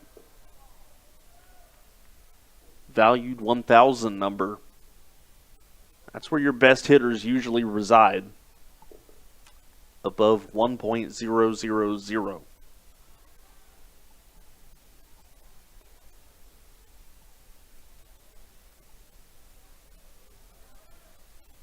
Anderson set, 3-1 on the way. Looks back at Galino. Now turns and fires. Morrison takes low, ball 4. Rockers have loaded the bases again here in the 4th inning.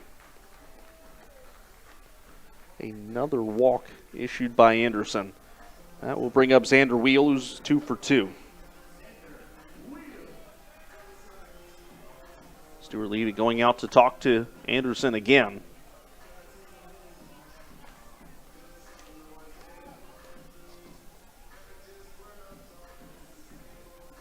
That is the 6th walk issued by Anderson. And despite him throwing 87 pitches, still no movement in the Gastonia bullpen yet. I have a feeling if Xander Wheel is able to get something going here, either a hit or a walk, we may see that change in a hurry.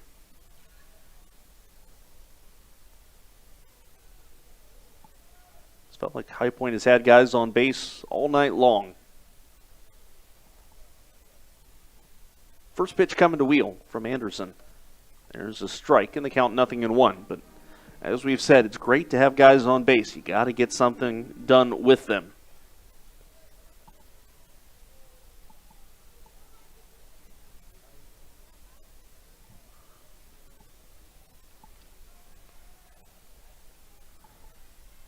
One coming to Wheel with the bases loaded. Anderson fires high. Stuart Levy's got to reach up to snag it, and the count 1-1.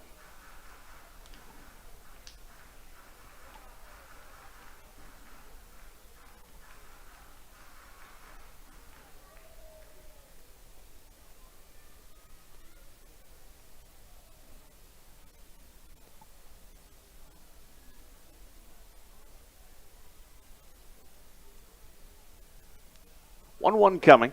Anderson fires. Wheel takes low, 2-1. Well, you know, if he's not going to throw strikes, the Rockers have no problem walking in a run. John Anderson, just under 50% success rate in the strike category, 90 pitches, only 44 of them for strikes.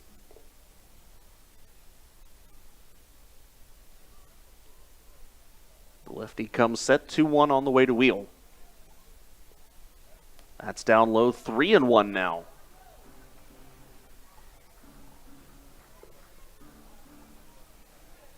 Anderson walked in 2 runs in the first. One bad one away from doing it again here in the fourth. The misses aren't particularly close either.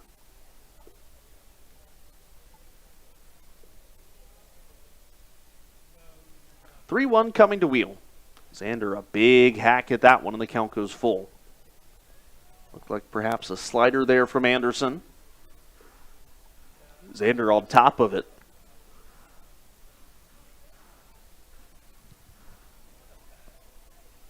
Galino, the runner at third, Alfonso at second, and Logan Morrison at first base.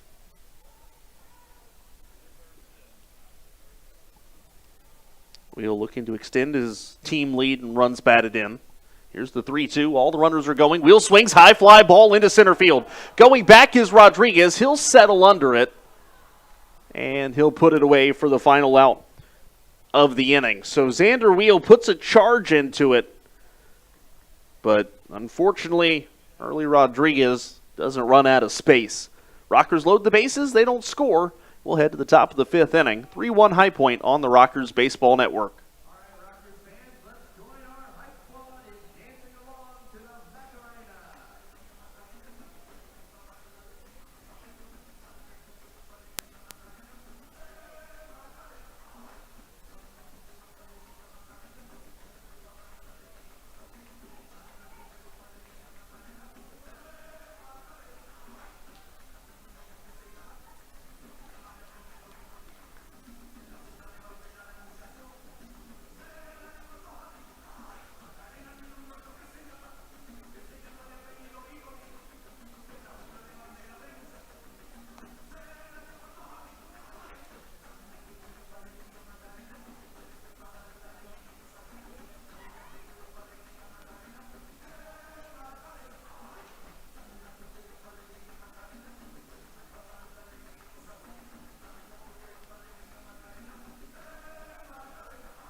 Top of the 5th inning.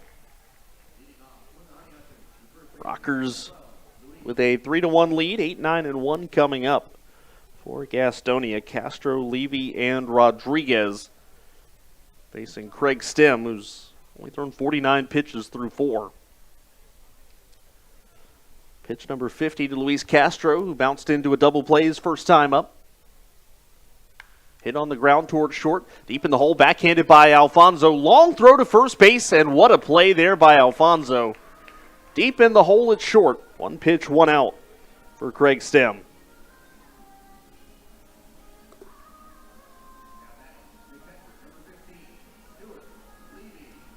I'll bring up Stuart Levy, flied out to right field.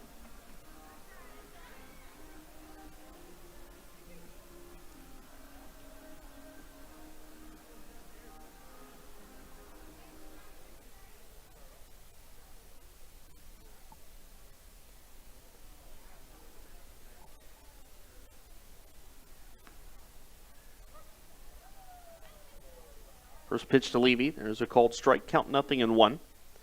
Craig Stem looking for a quick 5th inning.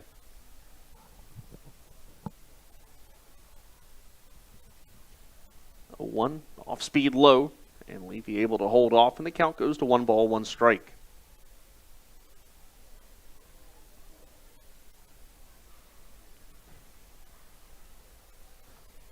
One on the way. Stem kicks and fires, fastball inside, and the count 2-1. Stuart Levy, we mentioned it, one of many guys on this Gastonia team that for some reason seem to hit High Point so much better than they hit the rest of the league. Levy, 364 against the Rockers, 208 against the rest of the Atlantic League. As Stem misses low, 3-1. You see it elsewhere too. Hurley Rodriguez, 400 against High Point, 231 against the rest of the league. Castro, 423 against High Point, 234 against the rest of the league. Roman, 316 against High Point, 246 against the rest of the league. That pitch fouled off, and the count goes full.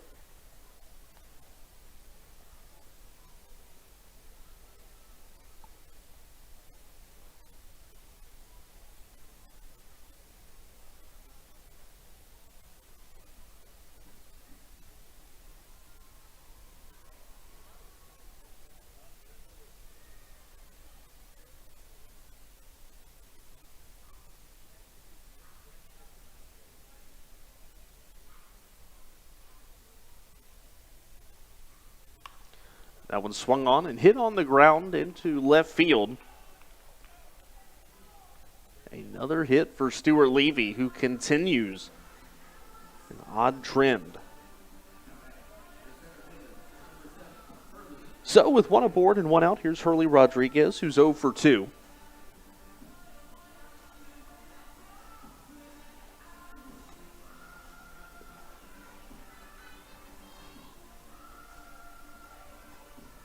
Craig Stem, his last time out, after allowing 1 hit in each of the first 3 innings, would send down Charleston in order through the last 4 innings of work for him. Not quite the case today, but still effective. As first pitch, Rodriguez flies out to Jay Gonzalez in center field. Can't be much more effective than that. The 2 outs that Stem has recorded this inning, 1 pitch each. Here's Raider Ascanio, who's 1 for 2.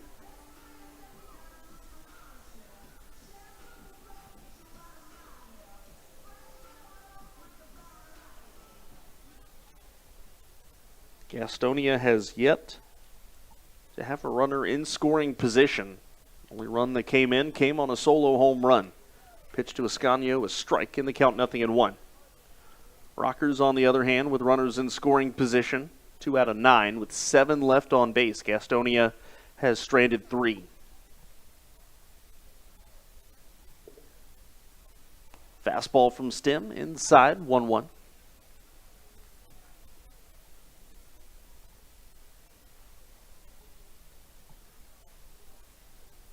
Next pitch for Stem, number 60. Righty fires and Ascanio skies it right field. It's foul. Long run for Xander Wheel if he's got space. He's going to run out of room, though. It does get out of play in the count, 1-2.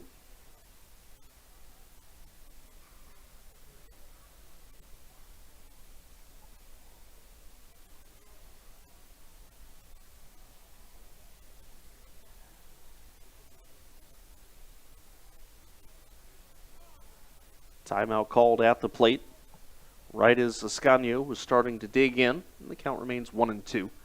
Top of the 5th inning. Rockers lead by 2. This is one they need to have.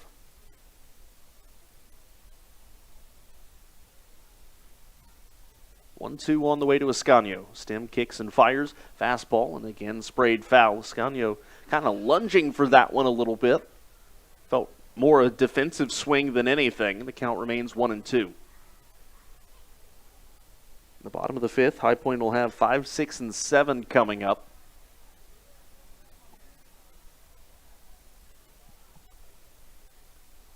1-2 from Stem. Off speed, and again, defensive swing more than anything from Ascanio stays alive.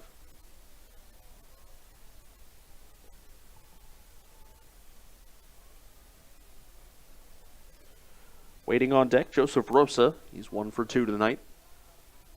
Stem would rather face him with the bases empty, leading off the 6th inning. Here's the 1-2. Swing and a miss, strike 3. Down goes Ascanio. And that's another shutout inning for Craig Stem. 4 out of the 5 tonight. He's put up a 0. We head to the bottom of the 5th. We're halfway home. Rockers lead it 3-1 on the Rockers Baseball Network.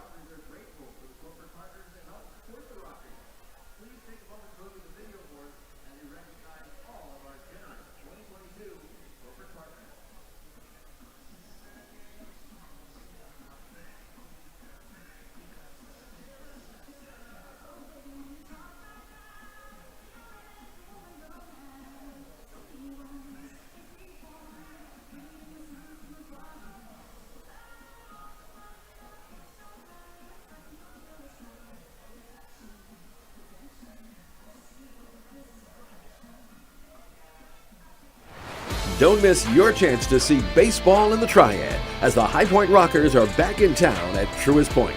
Summer is here, and you don't want to miss any of the rockin' fun. For tickets and information, go to High Point Rockers. Hey Rockers fans, it's Brittany back yet again with another set of Rockers hits. Rockers fans, we want you to remember that each and every home game, we have lots of jam-packed excitement for every age group. Thursdays, we invite you to our dollar beer nights for Thirsty Thursday. Fireworks Friday is always a huge hit. You get to enjoy a Rockers game, and at the end of the 9th, we invite you all to sit right on the field with us while watching a fun fireworks display. And that concludes our Rockers hits for this series. We hope to see you guys at the next homestand.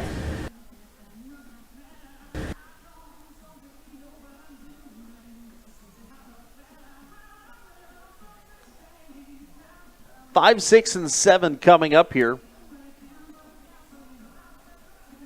as the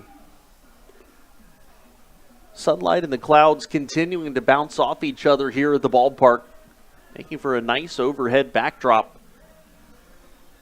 of the ball game here tonight at Truist Point.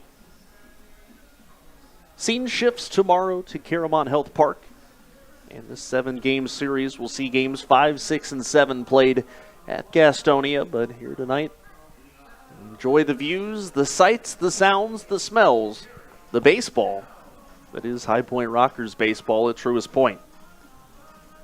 Bottom of the 5th, here's Jerry Downs. Downs is 1 for 2.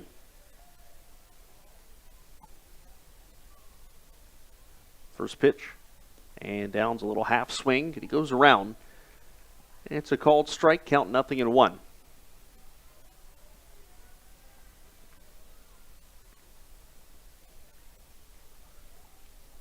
0-1 coming from Anderson. Downs takes low, and the count goes to 2-1. Rockers Trivia returns tonight. Had it at times last year, but it's time that Rockers Trivia made its return. Downs swings, hits it on the ground into right field, a base hit. A 2-hit game for Downs, and we should also mention that he has passed Logan Morrison for the longest on-base streak this season for High Point. 17 consecutive games now for Jerry Downs. Brings up Quincy Lattimore, 0 for 1, has also walked and scored. So, Rockers Trivia, again, here's how it's going to work this year. We'll ask you a question in the 5th inning. We'll give you an answer in the 7th inning.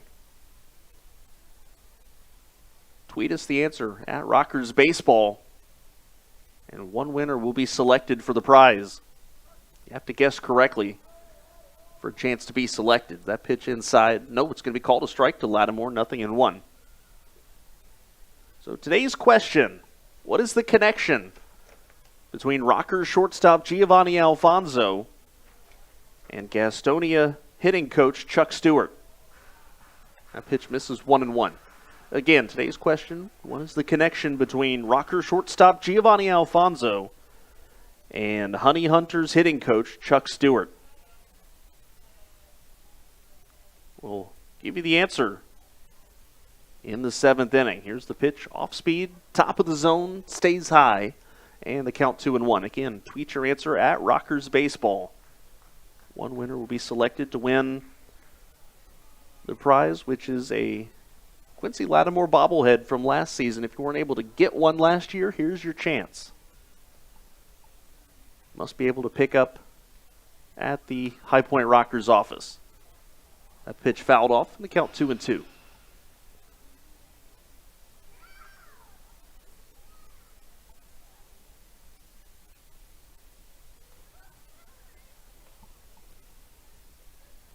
Downs takes his lead off of first base.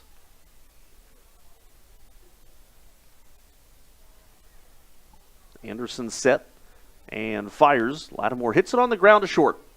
Scooping it up is Rosa to second for one. On to first. Lattimore is grabbing at the hamstring. Looks like he might have pulled it.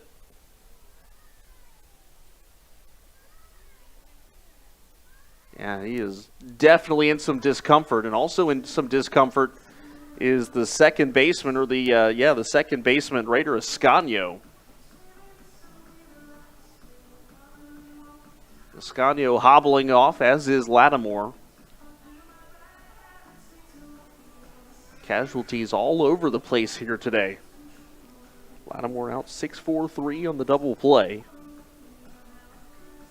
Rockers don't have a whole lot of depth on the base pad or on the bench right now. Only available guy who could go out to outfield, Galeno or Mulcahy or Cam Williamson. We may have to see Cam come and play left field while the Honey Hunters continue to check on Raider Ascanio.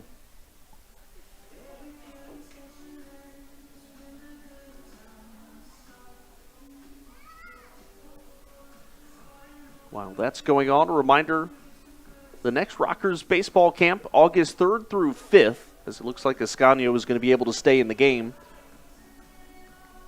August 3rd through 5th, the next baseball camp, it'll be a college baseball camp directed at high school players who are interested in playing ball at the next level, explaining a little bit about how the recruiting process works, what college coaches will be looking for, as well as helping hone your skills to get set to play in the next level. Again, that is August 3rd through 5th, 9 a.m. to 1 p.m. every day for high schoolers wanting to play ball at the college level. For more information and to register, highpointrockers.com.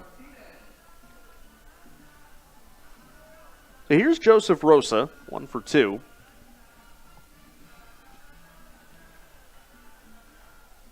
Again, with Quincy Lattimore kind of pulling up lame after that, we will have to keep an eye on whether or not Rockers have to make a defensive change. One big thing is Martinez swings and misses strike one. They are sure going to be glad that Adam Taylor comes back tomorrow. They placed him on the inactive list for today. I talked to Adam Taylor at the beginning of the week. I asked him how long he was here. He said he would be here every game this week except for Thursday. As Martinez swings and misses, count 0-2. So Taylor will be back tomorrow, which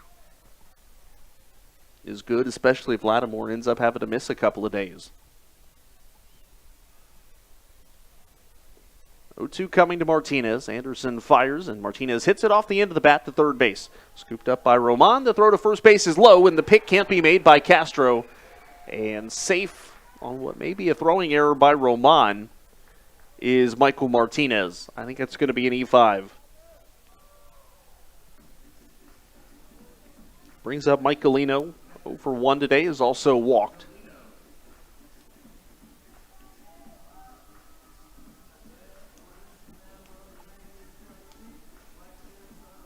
Honey Hunters have a right-hander up in the bullpen. That, I believe, is Euclides Laer.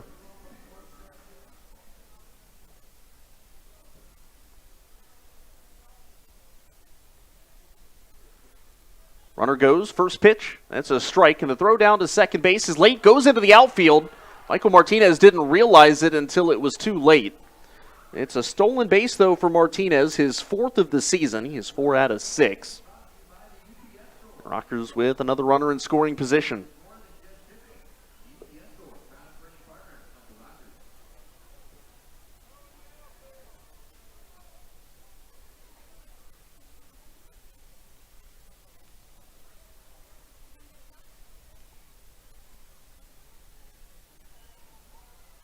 Here comes the 0-1. And Galino swings, line drive into right center field. That should get down. A dive, and no, it's not going to be caught by Jarrett. Coming in and scoring is Martinez. They're waving around Galino. He's heading to third base. They're going to hold him there. It's a RBI triple for Mike Galino, and the Rockers lead 4-1. Something about Rockers catchers and triples this year. Chris Proctor, a bunch of them early. Michael Martinez able to come in and score on Mike Galino's triple. It's an unearned run, but it's now 4-1. Gio Alfonso comes up now.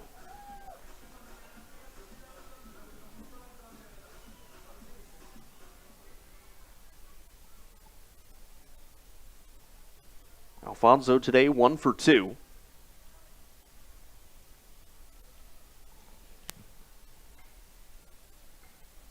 Pitch number 107. Skied, right field side foul. Long run for Jarrett. May have space. He does in foul territory, and that'll do it for Giovanni Alfonso, and that'll do it for the Rockers in the 5th. But they do score 1 on the triple from Mike Galino. They extend their lead 4-1 on the Rockers Baseball Network as we head to the 6th.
Top of the 6th inning, Rockers make a defensive change. Joe Johnson now in left field for Quincy Lattimore.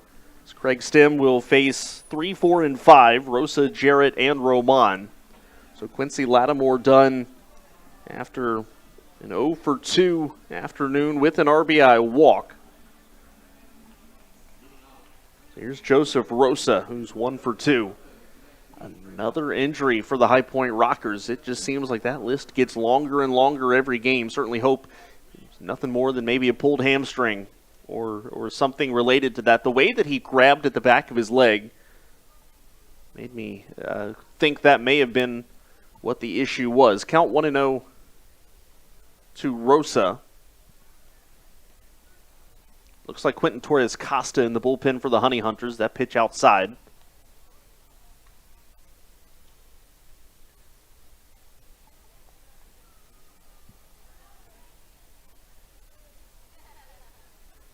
Stem set 2-0 on the way. And that misses outside, 3-0 now.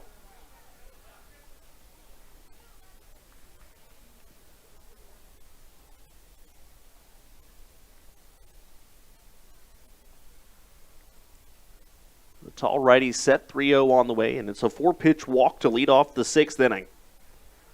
So Joseph Rosa heads down to first. Here is Zach Jarrett now, who's 0 for 2. Craig Stem has thrown 67 pitches. He's allowed 1 run in 5+ up to this point.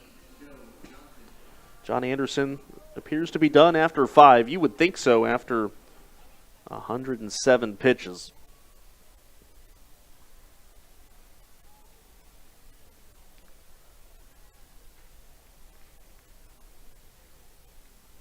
First pitch to Jarrett. There's a fastball strike at the knees.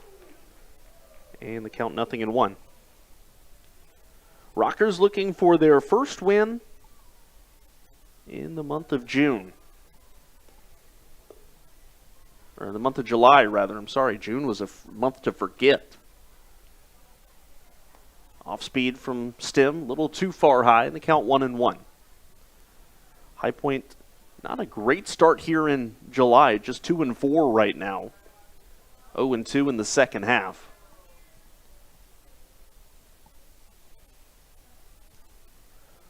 1-1 coming to Jarrett. Stem fires, and Jarrett takes a strike, 1-2.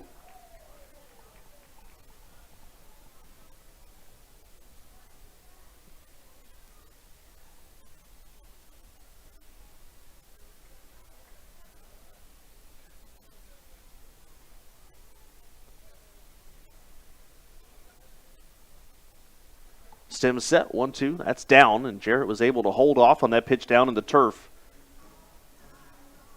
As Mike Galino is able to corral it. 2 balls, 2 strikes. July 16th, it's a Saturday against the Blue Crabs. First 1,000 fans will get a B&H Heating and Air Conditioning baseball. As the Rockers logo has Truist Point on it as well. Really neat looking baseball. Again, that's the first 1,000 fans on Saturday, July 16th against Southern Maryland. As Jarrett slices this, right field, a base hit. Heading around to third base is going to be Rosa. The throw comes into second. Runners at the corners for Gastonia. Gates open at 6 o'clock on July 16th. First pitch is at 6:35. Grab your tickets, highpointrockers.com. That'll bring up Luis Roman, 2 for 2, a home run and a base hit.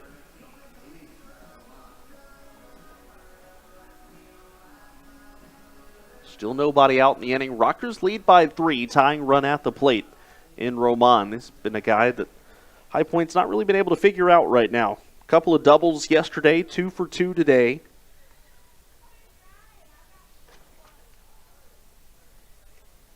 And the first pitch coming from Stem, there's a strike. The lefty continues to throw in the bullpen for the Honey Hunters. Again, I think that is Quentin Torres Costa.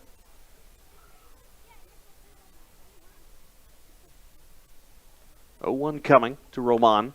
Line drive, left field, backing up on it, Joe Johnson, and Joe makes the catch. That'll be a sacrifice fly that scores Rosa. It's a 4-2 score.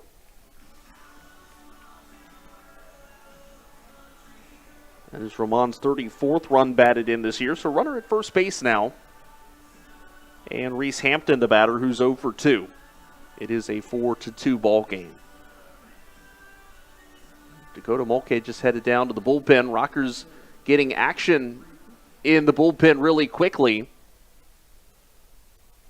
We'll see who it is. Craig Stem now up at 75 pitches will be his next offering. Jamie Keefe would love to get him through 6, but he wants to have an option just in case. Weak ground ball hit to third. Michael Martinez only play is going to be to first base. They get the speedy Hampton for the second out.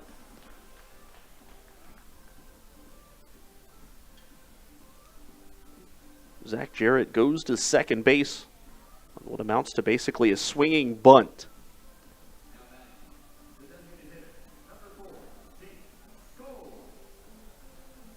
Jake Skoll comes up 0 for 1. Rockers in the bullpen. That is going to be Bryce Hensley.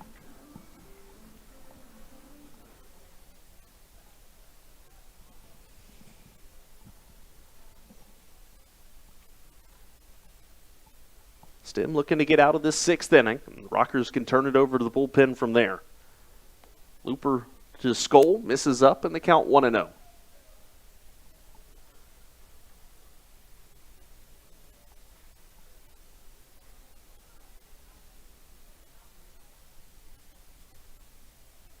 Stem fires. A little check swing bunt there from Skoll. Hampton heads back to, or Jarrett rather, heads back to second. I don't think Galeno realized at first that Skoll really gotten a piece of that ball, but Calvin Baker quickly signaling that play dead, so the count 1-1.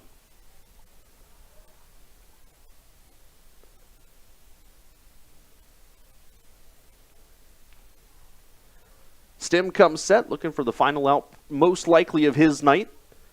Fastball. There's a strike on the outside corner, 1-2. Would also leave with a chance to win what would be his 3rd consecutive start.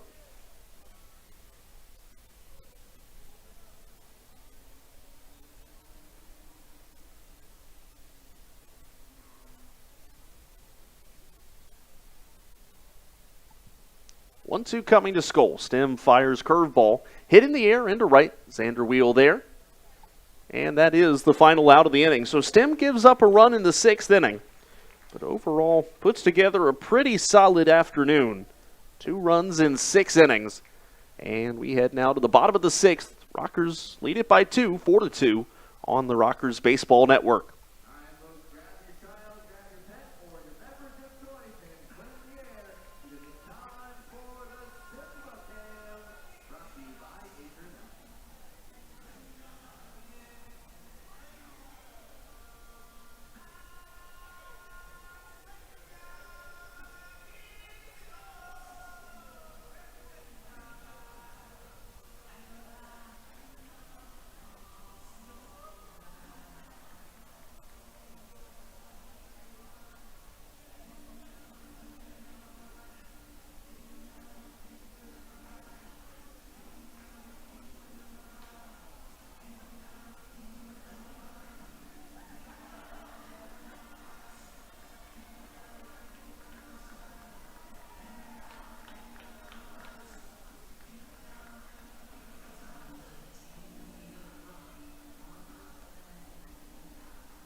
John Anderson done after 5 innings of work, gave up 4 runs, 3 of them earned.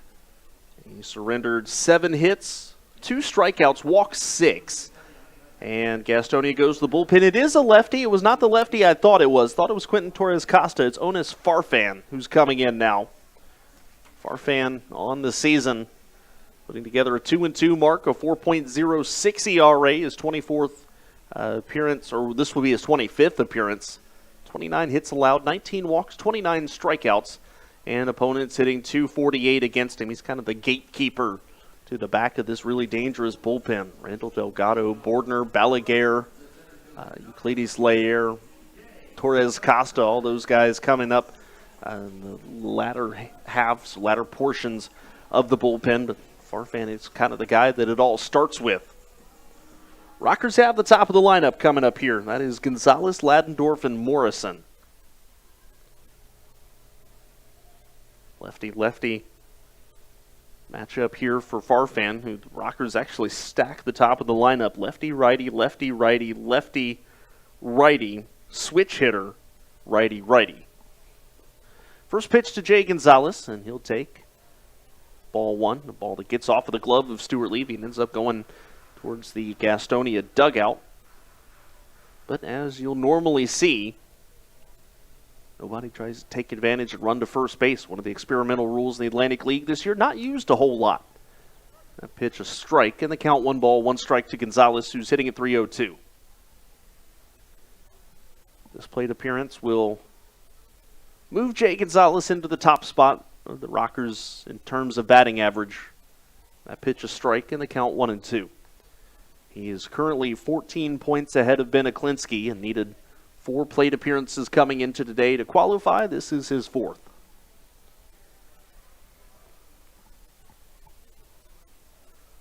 The 1-2 from Farfan. And a little wave at that one. Gonzalez can't do anything with it. His second strikeout of the day. And that is out number 1 here in the 6th inning. Tyler Ladendorf comes up 0 for 3. Ladendorf is the only Rocker to not reach base today. Pop up his first 2 times up and a fly out to right his 3rd time up. Farfan deals first pitch, fastball, just down and a little bit inside. And the count goes to 1-0.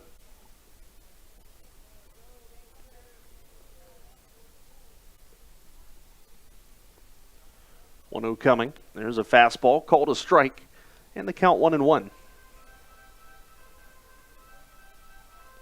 Rockers have homered in 12 straight games. We're past the halfway point in this one, and, well, that streak may be in jeopardy. Although plenty of power bats in the lineup to do it.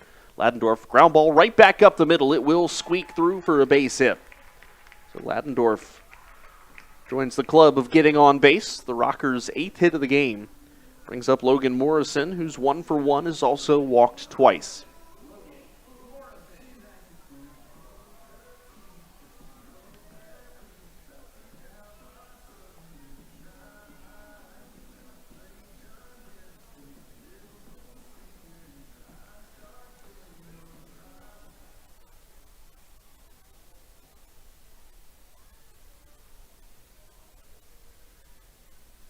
Farfan set. Ladendorf takes his lead off of first base, a short lead, but about 3 steps or so.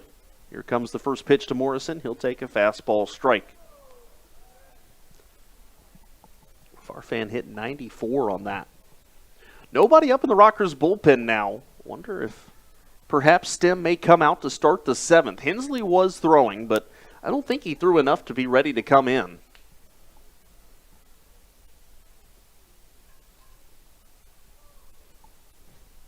Here comes an 0-1 to Morrison. Waves that off-speed pitch down and away. Farfan had Morrison well out in front. The count 0-2.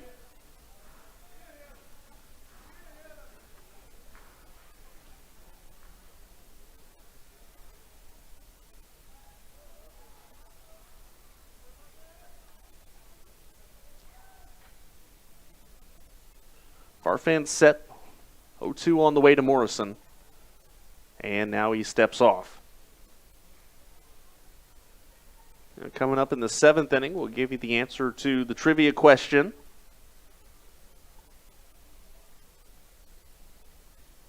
From earlier on today. First the 0-2, that's down in the dirt. Nicely blocked up there by Stuart Levy. One of the big reasons the Rockers brought him in.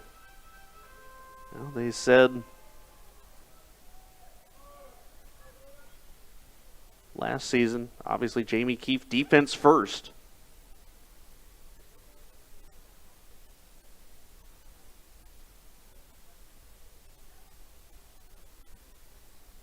He ended up becoming the starting catcher last year when Logan Morrison was picked up by the Phillies. That pitch outside, 2-2. Levy was the starting catcher for the majority of the season.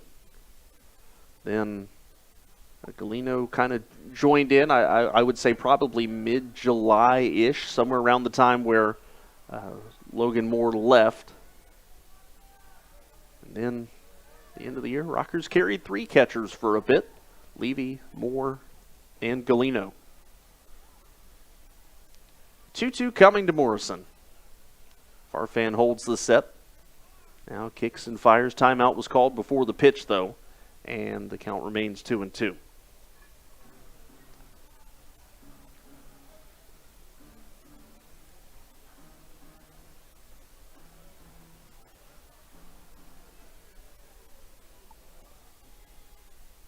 Xander Wheel in the on-deck circle. Xander, 56 RBIs now this year. Good for 4th in the Atlantic League, but how about Carlos Franco is now driven in 74 in first place. Shows you the gap. Another check over to first base on Ladendorf. He's back in standing.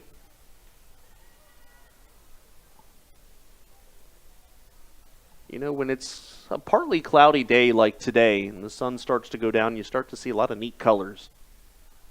A lot of nice reds and pinks and purples in the sky, and we're getting treated to a little bit more of that tonight. Here's the 2-2 coming to Morrison.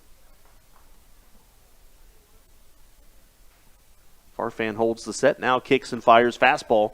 Morrison, a shallow pop-up into center. Rodriguez couldn't find it. Now he's coming in, makes the catch. Oh, goodness. Hurley Rodriguez had his hands out to each side. Could not find that baseball for a moment and thought Logan Morrison may be about to get a gift. But instead, he is retired. And that will bring up Xander Wheel, who's 1 for 2.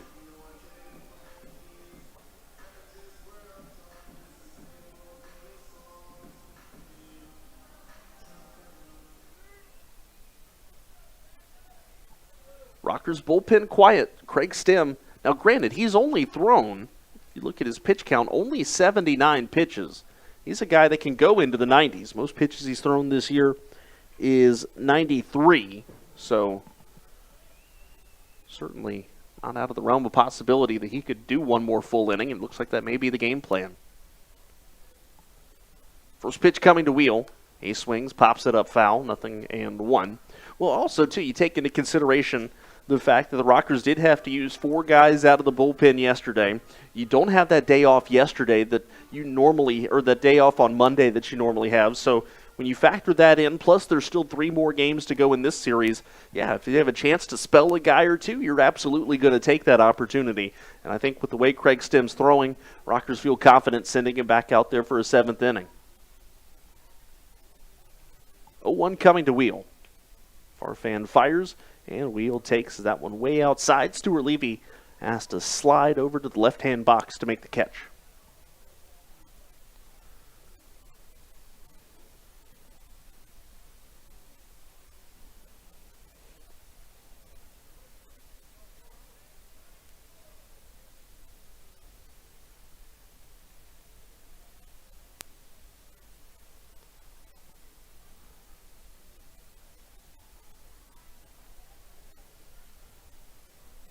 Here comes the 1-1 to Wheel. Big swing and a miss there. Actually just got a piece of it according to Calvin Baker, but still, Xander Wheel a healthy hack at that one. Count 1-2.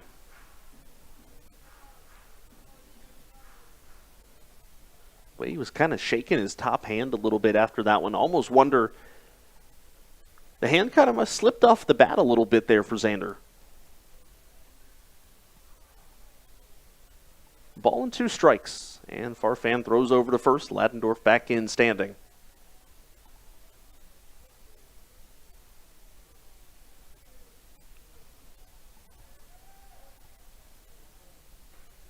Answer to the trivia question in the 7th. A look around the Atlantic League scoreboard again in the 8th inning. Hopefully after the 9th inning we've got a winning postgame show coming up. 1-2 coming to Wheel. Farfan holding the set. Now kicks and fires. Runner goes. Off speed is outside. And Ladendorf is in with his first stolen base of the year. Ladendorf, a guy who, you know, in the past he can steal. Not a guy as he's gotten older that maybe necessarily you think of as being one of your most likely guys to steal. But even going back to 2019, a couple of years ago, for the Rockers, stole 12 bases, was 12 out of 12. But obviously those foot issues that he's been dealing with have hampered him at times. That was his first attempt this year. It was only 1 out of 1 for Iowa in 2021, AAA in the Cubs organization, where he spent almost the entirety of the season. 59 games with Iowa. The year before, played 55 games with the Chicago Dogs of the American Association. Was 6 for 6. Ladendorf, going back to 2018, has stolen his last 20 bases safely.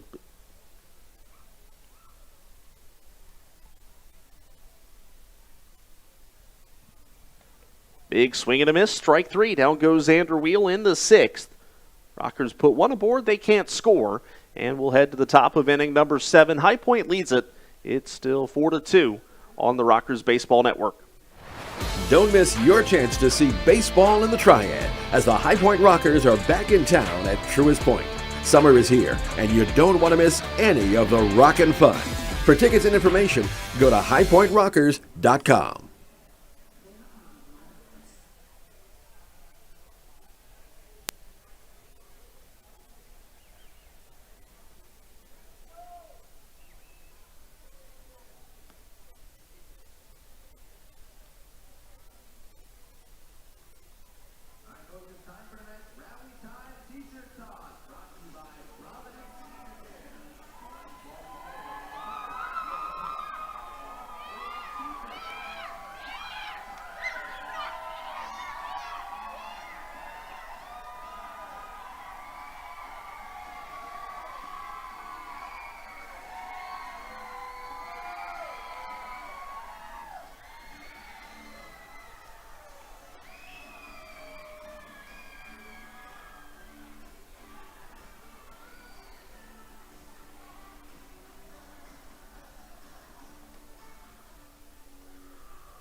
Top of the 7th inning, Craig Stim, in fact, is back out.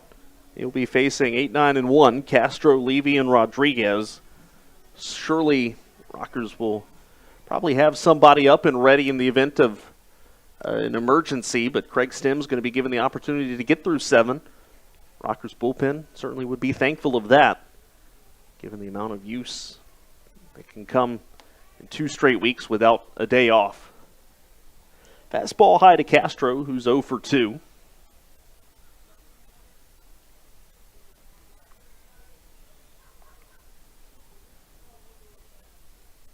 Here comes the 1-0. There's a fastball called strike, and the count 1-1.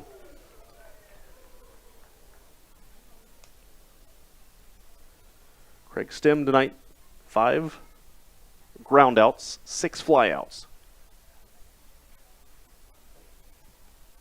1-1 coming to Castro.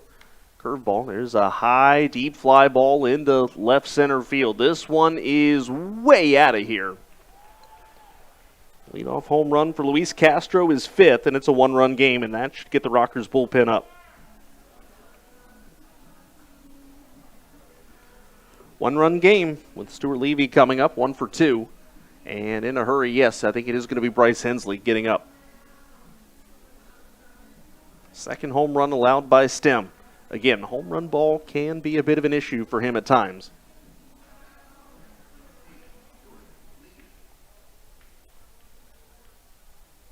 Wonder if they may be getting Hensley ready to face the top of the lineup. Hurley Rodriguez is a left-handed hitter. Raider Ascanio will be a switch hitter, but then Rosa a switch hitter. As that pitch fouled up and out of play, the count 0-1. Zach Jarrett, a right-handed hitter, but you got those switch hitters there. You kind of want to flip them around for a little bit.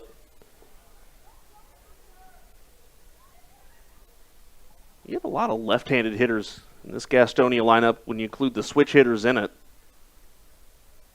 Feels like they have a good mix. Fastball to Levy, strike, and the count 0-2.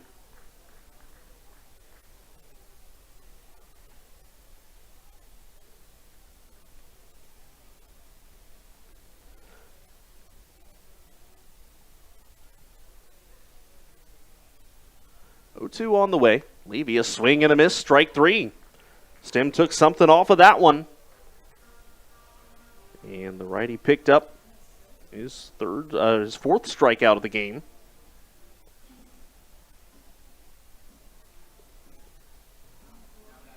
Here's Hurley Rodriguez, who is 0 for 4, or 0 for 3. 2 of his 4 home runs this year have come against High Point, including one in yesterday's game, a leadoff home run in the 3rd. First pitch, swing and a miss, chased it low, and the count 0-1.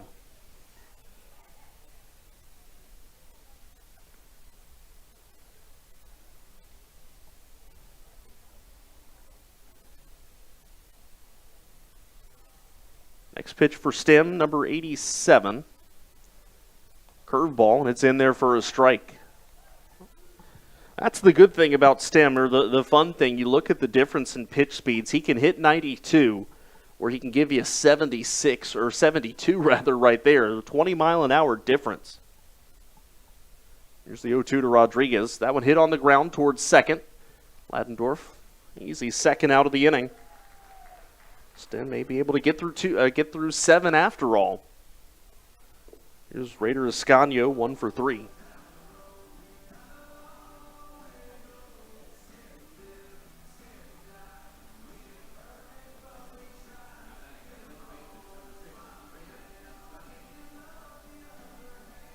Ascanio hitting .257 on the year, .280 against High Point.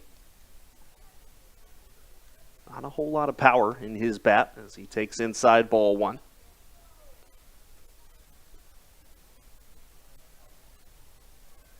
Hensley not really throwing much right now in the Rockers bullpen.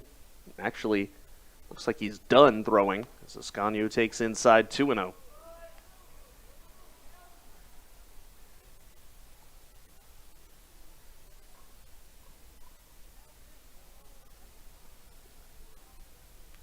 Coming. There's a line drive into left field, a base hit. Joe Johnson will corral it and throw it back in. Now to bring up Joseph Rosa. 1 for 2 today, a walk and a run scored, and that may be it. Jamie Keefe is coming out. Bryce Hensley has gotten the signal, so with that, the Rockers head to the bullpen. A good outing for Craig Stem. Rockers bullpen that was so good yesterday. Time to get them cranked up again here tonight. On the Rockers Baseball Network, Bryce Hensley coming in. We'll give you his numbers when we come back.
So the Rockers go to the bullpen. It is Bryce Hensley coming in relief of Craig Stem. They'll face Joseph Rosa, and they'll flip him around to the right-hand side. Hensley on the year. Well, it's been a good year for him. 1-1, 2.08 the ERA. This is his 27th appearance, 13 walks, 20 strikeouts, and opponents hitting a .192 against him.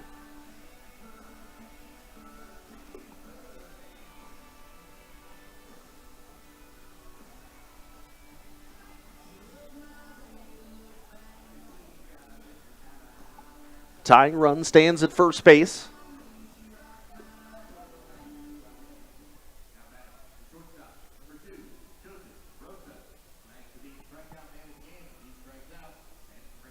runs, 8 hits, 1 error for Gastonia, 4-8-0 the line score for High Point.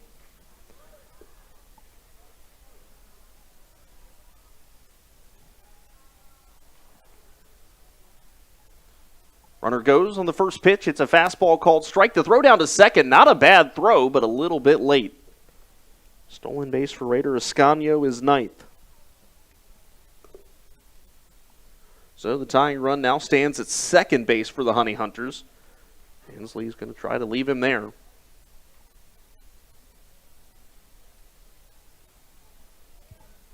Oh, 1 coming to Ascanio. The lefty kicks and fires. That's down low in the count 1-1.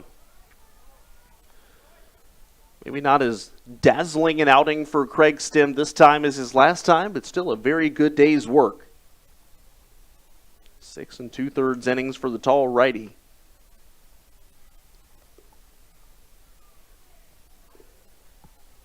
One coming here to Rosa. Hensley fires.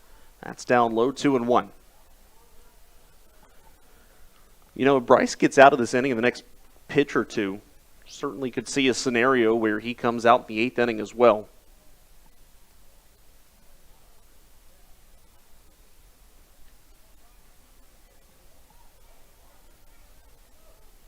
Here comes the 2-1. Lefty fires. Fastball down and in. Galino keeps it in front of him, and the count goes to 3-1.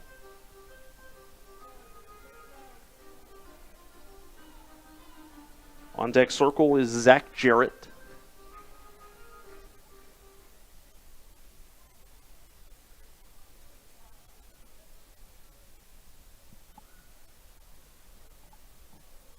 Hensley may nibble here. Don't need to give Rosa anything good to hit. Although he does. Line drive into right field, a base hit. Xander Wheel picks it up. They are waving around Ascanio. Here comes the throw. It comes into second. We're tied.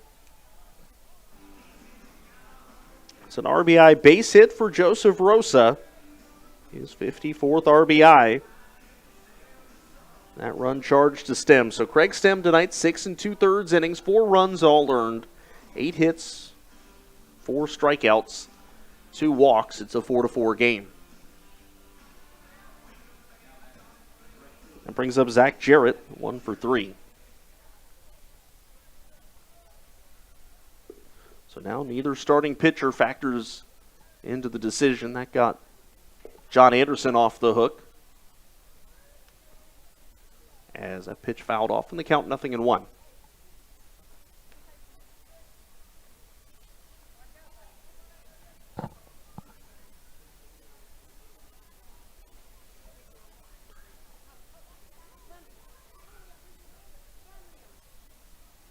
No 1 coming. There's a strike on the outside corner. The count 0-2 now.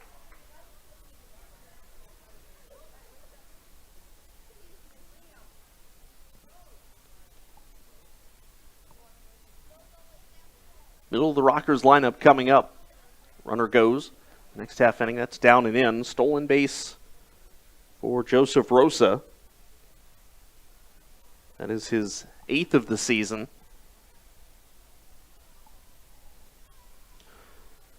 Only tough thing about the middle of the Rockers lineup, it's no Quincy Lattimore anymore. It's going to be Downs, Johnson, and Martinez. Although Joe swung a good bat some this year. That one hit on the ground to short. Easy play for Alfonso, the throw to first base for the final out of the inning. But 2 runs come in and score for Gastonia. And they have tied this one up. It's 4-4, and it's stretch time at Truist Point on the Rockers Baseball Network.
Jonas Farfan remains in the ball game for the Gastonia Honey Hunters. They do have a right-hander up in the bullpen, and that will be Euclides Laer.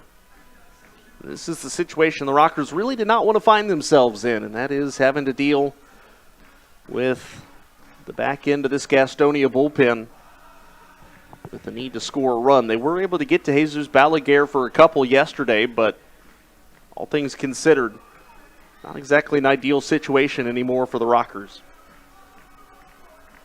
Jerry Downs will be leading things off. He's 2 for 3 today. He's put together a good season. Maybe not jumping out off of the page in terms of the power numbers this season, but still a very, very good hitter. The batting average sitting right about where you wanted it to be. 286 right now to go with the 10 home runs and the 39 runs batted in.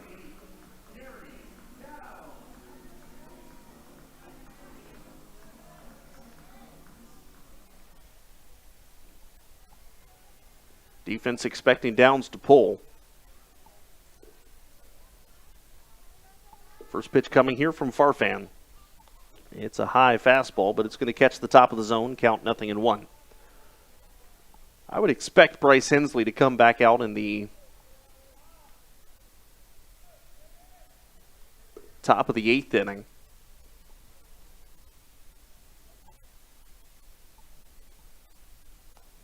There's a strike on the lower inside corner, count 0-2.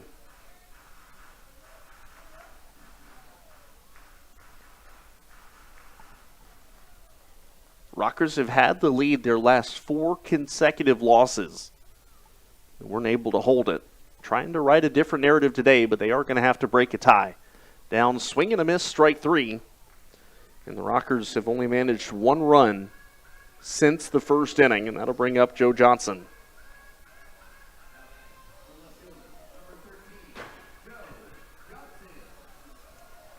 Joe not had a whole lot of opportunities offensively this year, but he's 2 for 5 when he has gotten those chances.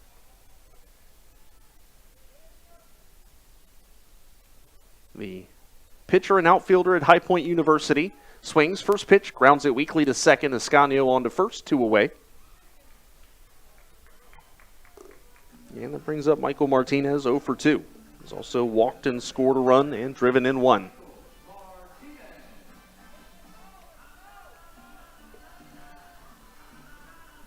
Four runs on 9 hits now for Gastonia with 1 error, 4-8-0 for High Point.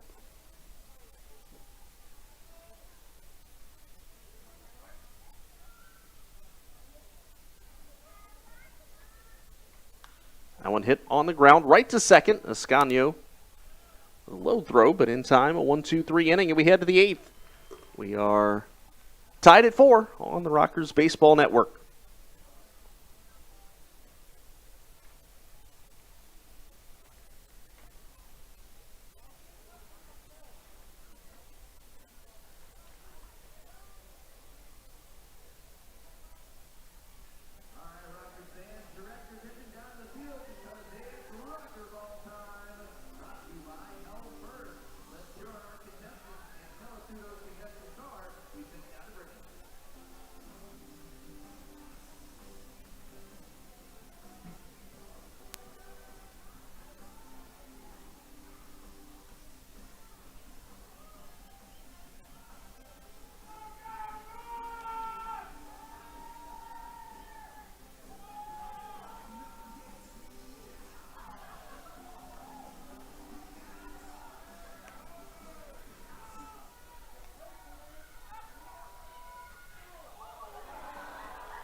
And welcome back in as we are in the top of the 8th inning. Bryce Hensley back out for High Point. He finished out the 7th.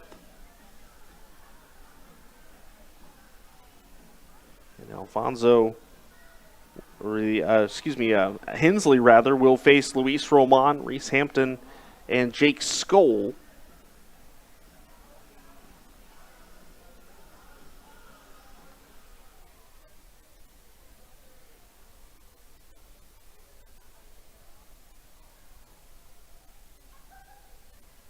First pitch coming here to Luis Roman. Hensley fires a fastball in there for a strike, and the count 0-1. Roman today 2 for 2, solo home run and a base hit. Let's get another look at the Atlantic League scoreboard here in just a moment. First the 0-1. There's a strike, and the count 0-2. Staten Island shutting out Long Island today 1-0. Earlier on, Charleston, game 1 of a doubleheader against Southern Maryland. A 6-3 Dirty Bird win. Derek Adams picked up his third of the year. Hensley just missed down and in. The count 1-2. Game 2, scoreless in the bottom of the third between the Dirty Birds and the Blue Crabs. Eddie Butler and Michael Gunn, your starting pitchers. Bottom of the 7th inning, low-scoring game. Lancaster leads York 2-1. Off speed from Hensley, grounded to first base. Logan Morrison will take it himself, and that's the first out of the 8th inning.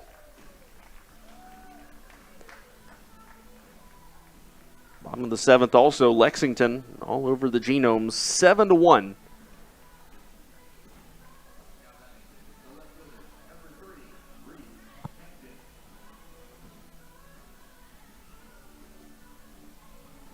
Here comes Reese Hampton, 1 out here in the 8th inning.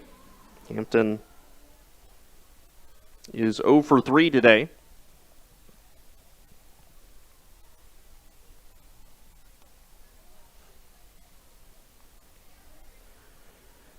Oh, we also didn't give you the answer to the trivia question. We've got that for you. First, the pitch to Hampton. That misses down low. So the question, what is the connection between Giovanni Alfonso, the Rocker shortstop, and the hitting coach for the Gastonia Honey Hunters, Chuck Stewart? The answer, Chuck Stewart was Giovanni Alfonso's high school baseball coach at Lincoln Park Academy, Fort Pierce, Florida. That pitch a strike to Hampton, 2-1. If you answered on Twitter at Rockers Baseball, one lucky winner will be selected to win a Quincy Lattimore bobblehead.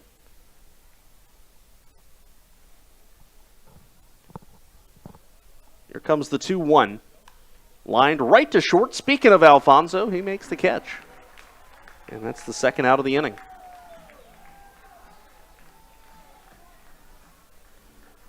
Alfonso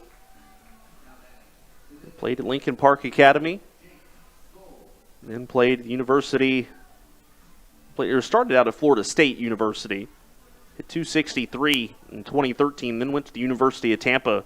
Hit .317, .342 in his 2 seasons there.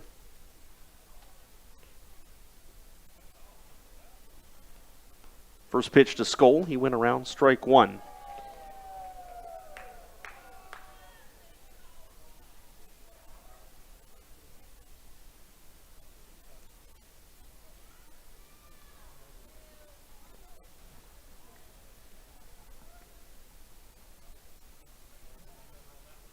Hensley delivers 0-1 to Skoll. Ground ball hit weakly towards shortstop. It'll get through a base hit. That's one of the downsides of the shift. In a normal positioned infield, that's a routine 6-3 ground out.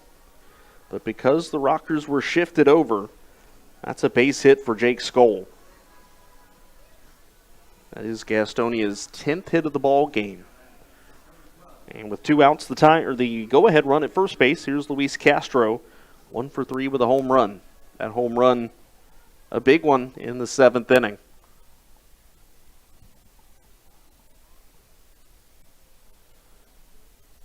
Probably will see Euclides Lair coming in the bottom of the 8th inning. Hensley fires. There's a strike, and the count 0-1.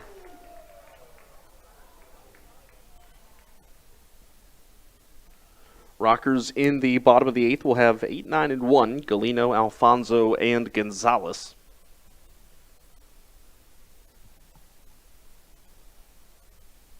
Which means the Big Bats will have a chance to bat one more time before tonight's over. Check over to first base. Back in standing is Jake Skoll, who has stolen 18 bases this year. So, yes, you do have to pay attention to Jake Skoll. Not quite in the top 5 of the Atlantic League, but not too far out either.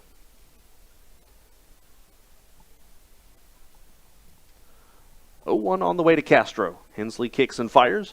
Off speed, that's hit deep in the air into left field. Could be trouble. A long run for Joe Johnson. That ball is gone. Hensley serves up a 2-run homer. The Honey Hunters take the lead. And it is 6-4. And once again, the Rockers are now trailing in a game where they held the lead for a large part of the game. Castro, a 2-home-run game, came in today with 4 home runs, and he's hit 2 today.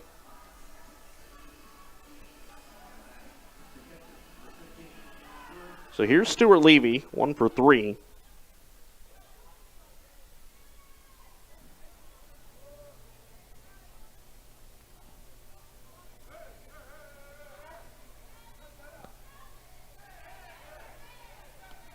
Fastball misses outside. And the count 1-0. Yeah, a little bit of a rough day for Hensley today. And now you're going to see the top weapons in the back end of the Gastonia bullpen. Hensley fires. That's a fly ball into right field. Xander Wheel there. And puts it away for the final out of the inning. But now the Rockers find themselves trailing for the first time tonight. They're down 6-4. And they only have 6 offensive outs with which to work, so we'll see if they can, in fact, get right to work here in the bottom of the 8th. Coming up next on the Rockers Baseball Network.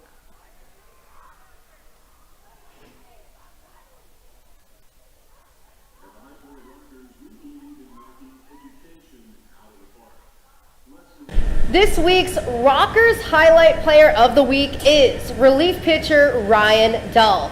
Did you know he is a local to the Kernersville, North Carolina area? He runs a baseball camp each fall in which proceeds directly go back to the Kernersville Little League, the exact Little League in which he started his baseball career. Here are a few fun facts for you Rockers fans. Ryan will be getting married this off-season, and he has a doggy named Decker. I hope you all enjoyed learning about your Rockers player.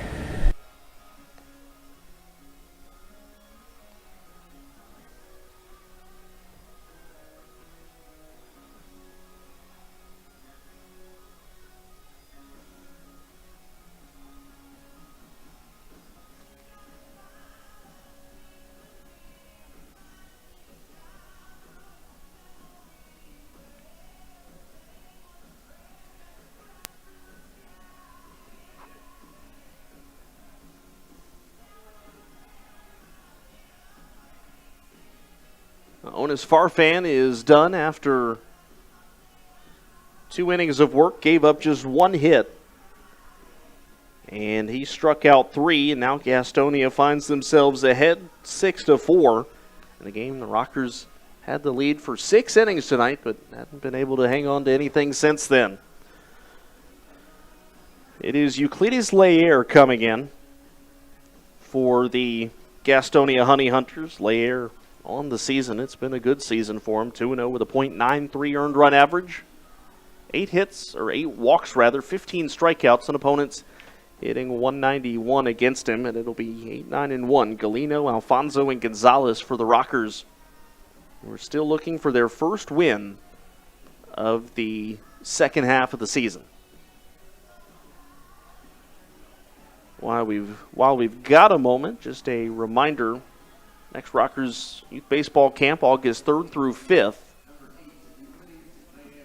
It'll be a college prep camp for high schoolers who are interested in playing ball in the next level. Want to kind of get an understanding of how that works, what the recruiting process will look like, what coaches are looking at.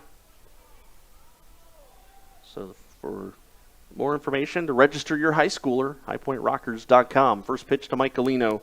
Misses down low. Galino today 1 for 2 with an RBI triple. Also, the Rockers back at home next, a week from tomorrow against Southern Maryland. Hype's birthday on Sunday. It'll be a full weekend. So on Friday, it's Fireworks Friday. Come for the game, stay for the fireworks after the game. On Saturday is Galeno up and in. And the count 1-2.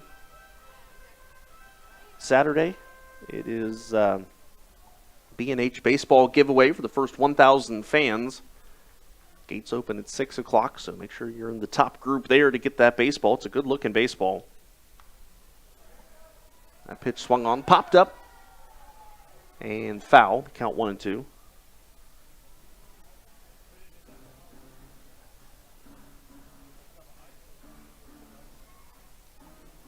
And Sunday, Hype's birthday.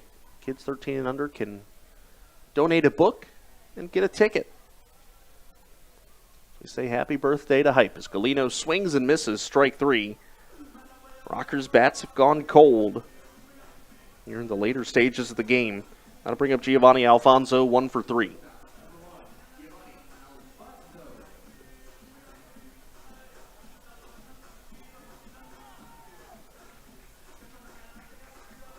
Now, the one thing, I don't think we'll see Jesus Balaguer again after yesterday. Used him quite a bit, threw up quite a bit of pitches yesterday.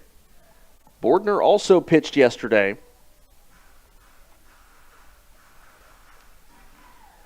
And so probably my guess would be Randall Delgado at this point, or perhaps Quentin Torres Costa.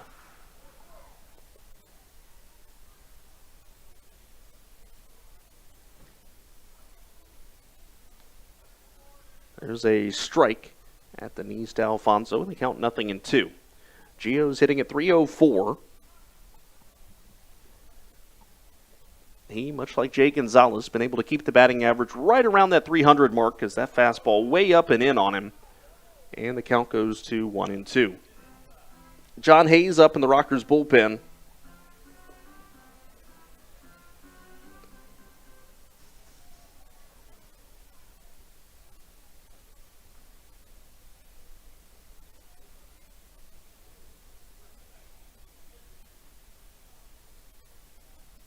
Alfonso swings, pops it up in the infield. Converging on it is Rosa and Ascanio, and Rosa makes the catch.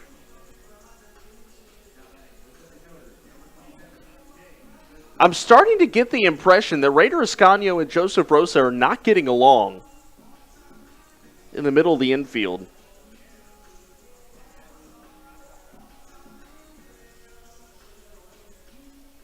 This is interesting.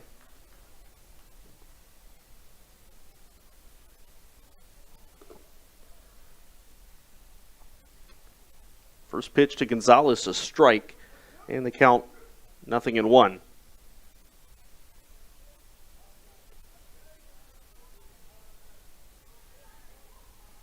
Gonzalez hits it on the ground. That's up the middle, a base hit. Jay Gonzalez, a 2-hit game today.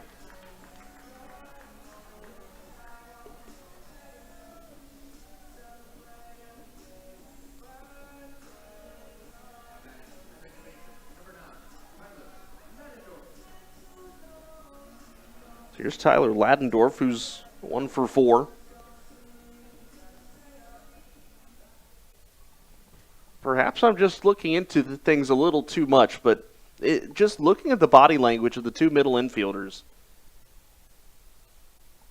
it's made for an interesting last couple moments of observation as that pitch outside, and the count 1-0 to Ladendorf. Rockers down by 2. They're down to their last 4 offensive outs.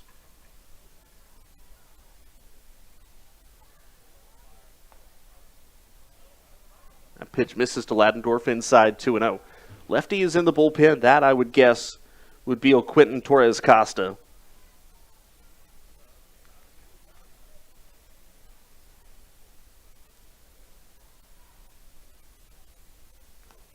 There's a strike on the inside corner, and the count 2-1. So Torres Costa would be the 9th inning man.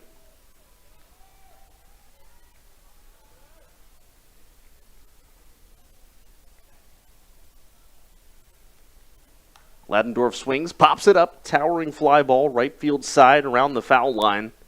And Jarrett makes the catch as he crosses into foul territory. And that is the final out of the 8th inning. And we head now to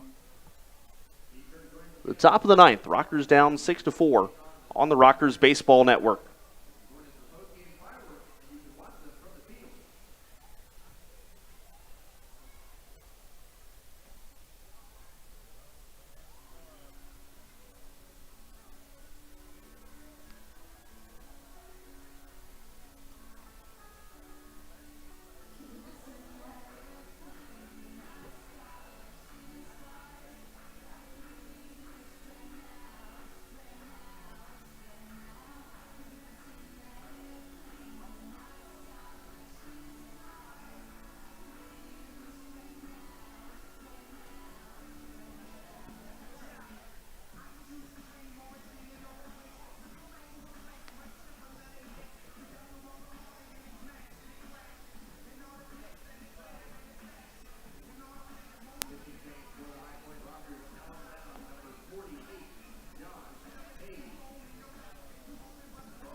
Top of the 9th inning.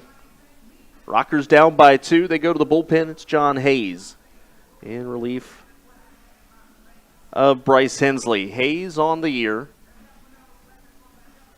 Well, we'll give you Hensley's numbers first, actually. Hensley today, an inning and a third. Gave up 2 runs, both of them earned. They came on the home run. 3 hits and no walks or strikeouts. So here is John Hayes now, another tall righty, as Craig Stem before Hensley was as well. Hayes 2-1, 3.62 the ERA, 10 walks, 20 strikeouts. Opponents hitting .222 against him. I also think that the win that was given to Nathan Bates the other day, we've been talking about it, and it may end up getting changed to John Hayes. We'll talk through that situation here. It'll be at the top of the lineup for Gastonia, though. Rodriguez, Escanio, and Rosa.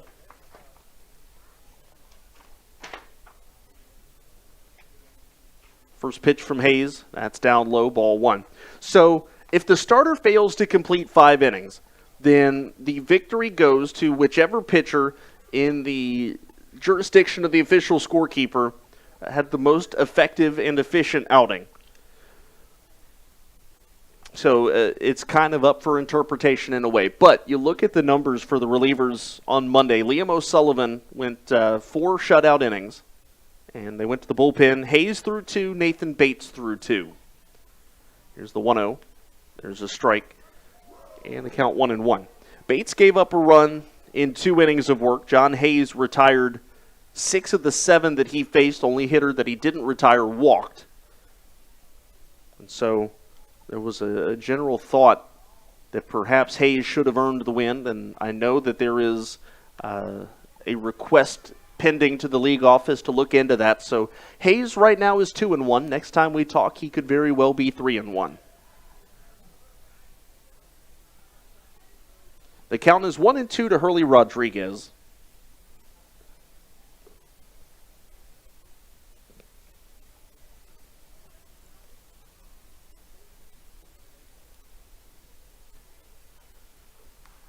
Hit on the ground, and that is foul. Manuel Tapia, the first base coach. Almost a slick backhand there, but wasn't able to corral it. It's because he's got the stopwatch in his hand. If he hadn't been holding the stopwatch, might have had a shot at it.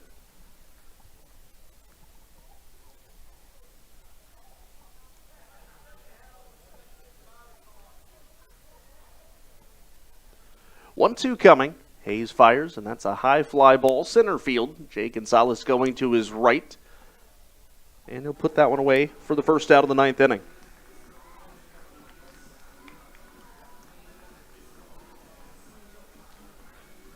Raider Escanio comes up now. He's 2 for 4.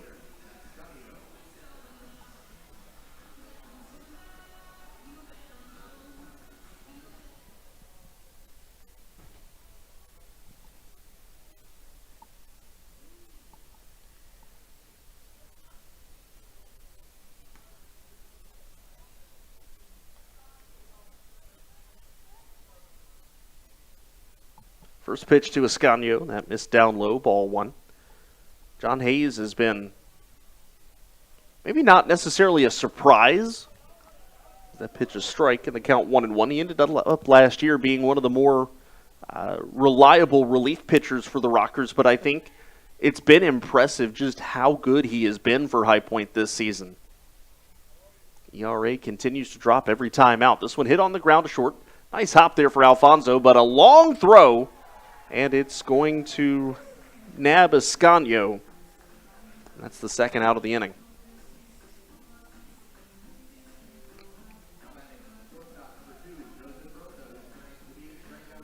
So here's Joseph Rosa, who's got a 2-hit day going, 2 for 3 with an RBI.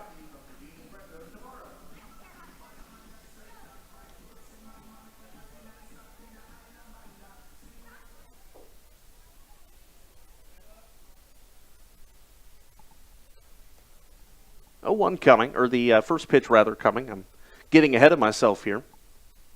Fastball low. See, I was wrong. And the count 1-0.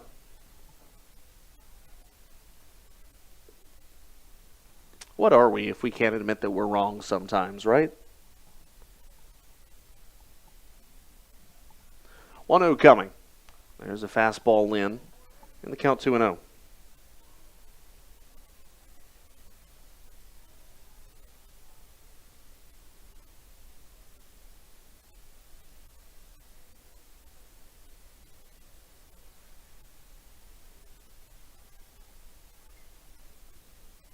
Hayes set. Here comes a 2-0.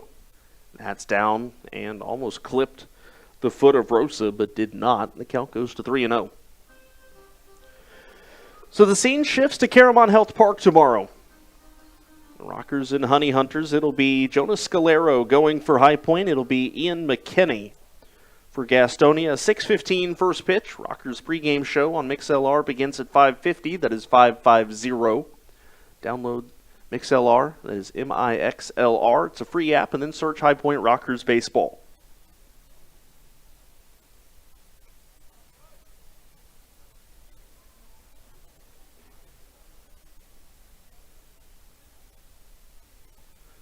Here comes the 3-1. There's a high fastball from Hayes, ball 4.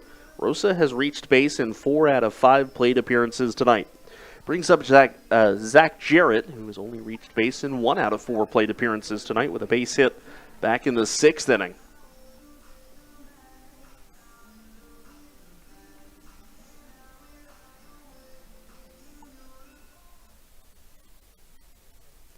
In the bottom of the 9th, High Point will have Morrison, Wheel, and Downs if anybody gets on Joe Johnson's spot in the lineup. High fastball from Hayes. All of a sudden, he started to miss elevated after getting a couple quick outs. And yeah, Mike Galino has realized that he's going to go out and talk. Hayes is very much out all of a sudden. Elevated with the fastball.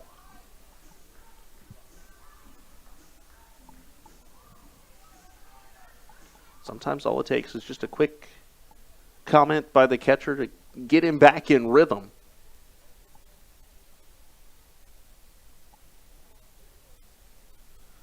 Hayes fires. There's a high fastball, but it's popped up into shallow right. Ladendorf drifting back and puts it away for the final out of the inning.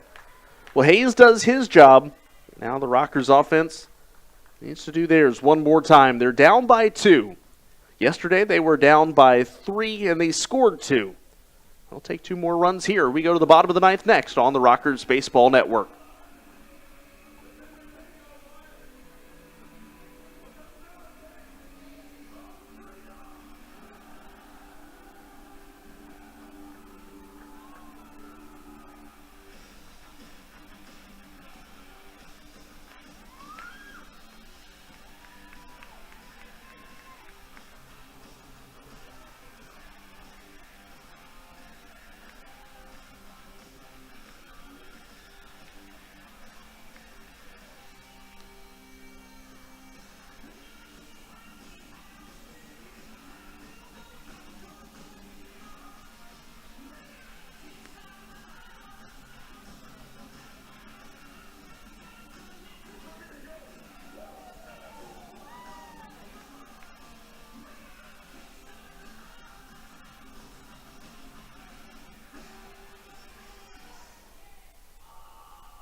Bottom of the ninth inning, Gastonia goes to the bullpen. Quentin Torres Costa comes in relief of Euclides Laer, who went 1 inning, gave up a hit, and struck out 1. Quentin Torres Costa 3-2 with a 2.61 ERA, 1 save in 3 opportunities. This is his 31st appearance, which is breaking a 3-way tie with his teammates Jesus Balaguer and Sam Bordner for the most relief appearances, or most appearances period, by a pitcher this year.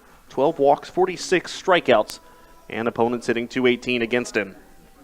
He'll deal with 3, 4, and 5. That's Morrison, Wheel, and Downs. Rockers need 2 to tie. They need 3 to win. Yesterday was 3 to tie, 4 to win, so granted a little bit more of a manageable situation, but unfortunately still a very good Gastonia bullpen to have to deal with. First pitch coming to Morrison. There's a fastball low, 1-0. Logan Morrison in the ninth inning this year has had 7 plate appearances. He has reached base 6 times, 3 hits, 3 walks, and has also driven in 2 runs. It's good for an .857 on-base percentage in the ninth inning. That's clutch. Here comes the 1-0. That's down and in, 2-0.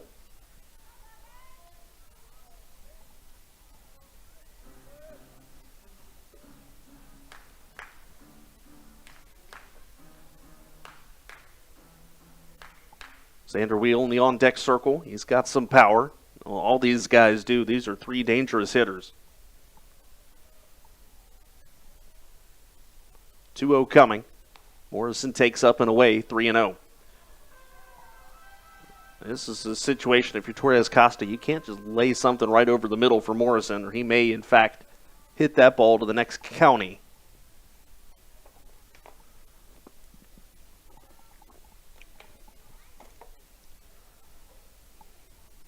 .3-0 on the way. Morrison does take. It is a strike on a pitch that was on the low and outside corner, and the count goes to 3-1. 6 runs on 11 hits, 1 error for Gastonia, 4.90 the line score for High Point. Here comes the 3-1. Torres Costa fires. Morrison takes up high, ball 4. Oh no, they're going to say that he went around. Oh my goodness, Jerry Downs went further than that, and the one that they said that he didn't go around on, that's, wow. I'm sorry, that looked pretty obvious to me that he had not gone around on that one.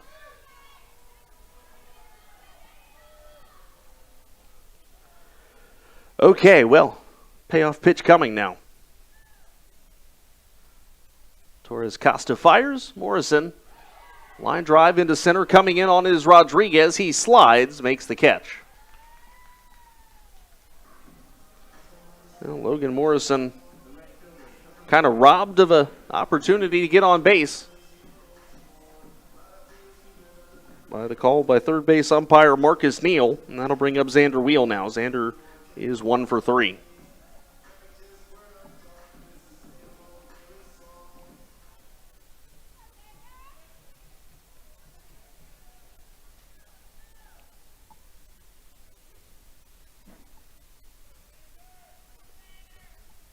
First pitch coming from Torres Costa. Wheel, a big swing, comes up empty, count 0-1. After the Rockers head to Gastonia this weekend, they will be in Lancaster, the 12th, 13th, and 14th. First time they've taken on the Barnstormers since the opening homestand. That pitch low, 1-1. And it's the first time they'll see the squad of Ross Peoples since the 26th through 28th of April. That feels like a long time ago. So much has, hiccup there. So much has happened during the course of the baseball season since then. 1-1 to Wheel. Fastball just outside, 2-1.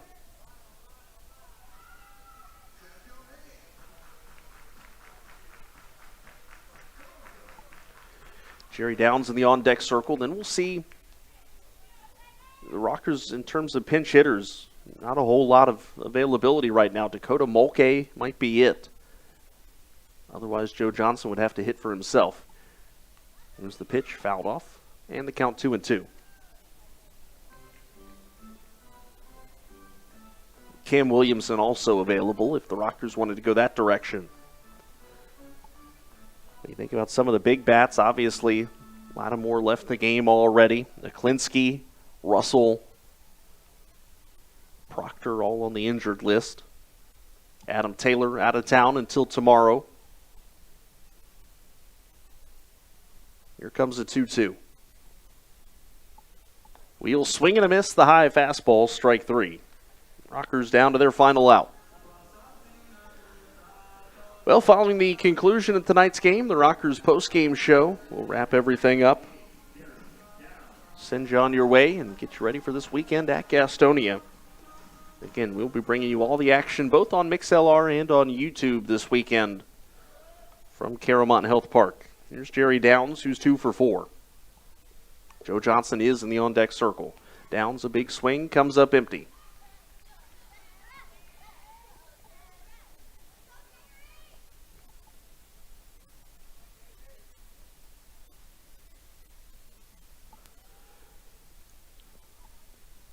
Torres Costa set at the belt. Left hip, really, and delivers, and Downs fouls it off. Rockers down to their last strike now. Over in Charleston, sometimes we like to look at some of the jerseys we see today. I saw Aaron Judge and Nolan Arenado. Some present-day baseball firepower being represented here by a couple of kids at Truist Point. 0-2 to Downs. Torres Costa fires, and it's high, and the count 1 ball, 2 strikes.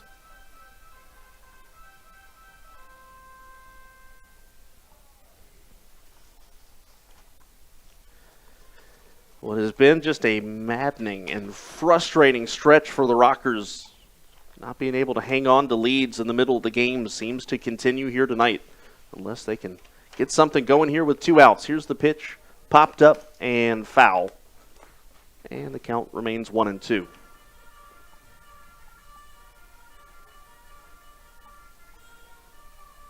The wind that had been out towards left field almost the entirety of the game is kind of shifted a little bit out towards right center now. May help a guy like Jerry Downs a little bit. Defense expecting him to pull. Here's the 1-2. Off speed, pops it up, and again foul out of play. Downs battling here down to his final strike against Torres Costa. The Honey Hunters, though, looking to have taken 3 out of 4 of this series with 3 to go. Rockers really need to turn it around in a hurry, or they're going to find themselves well behind the 8 ball at the end of the first week of the second half. Here comes the 1-2. Downs takes outside 2-2. Also, unless something happens here, their streak of 12 consecutive games with a home run will also come to an end tonight.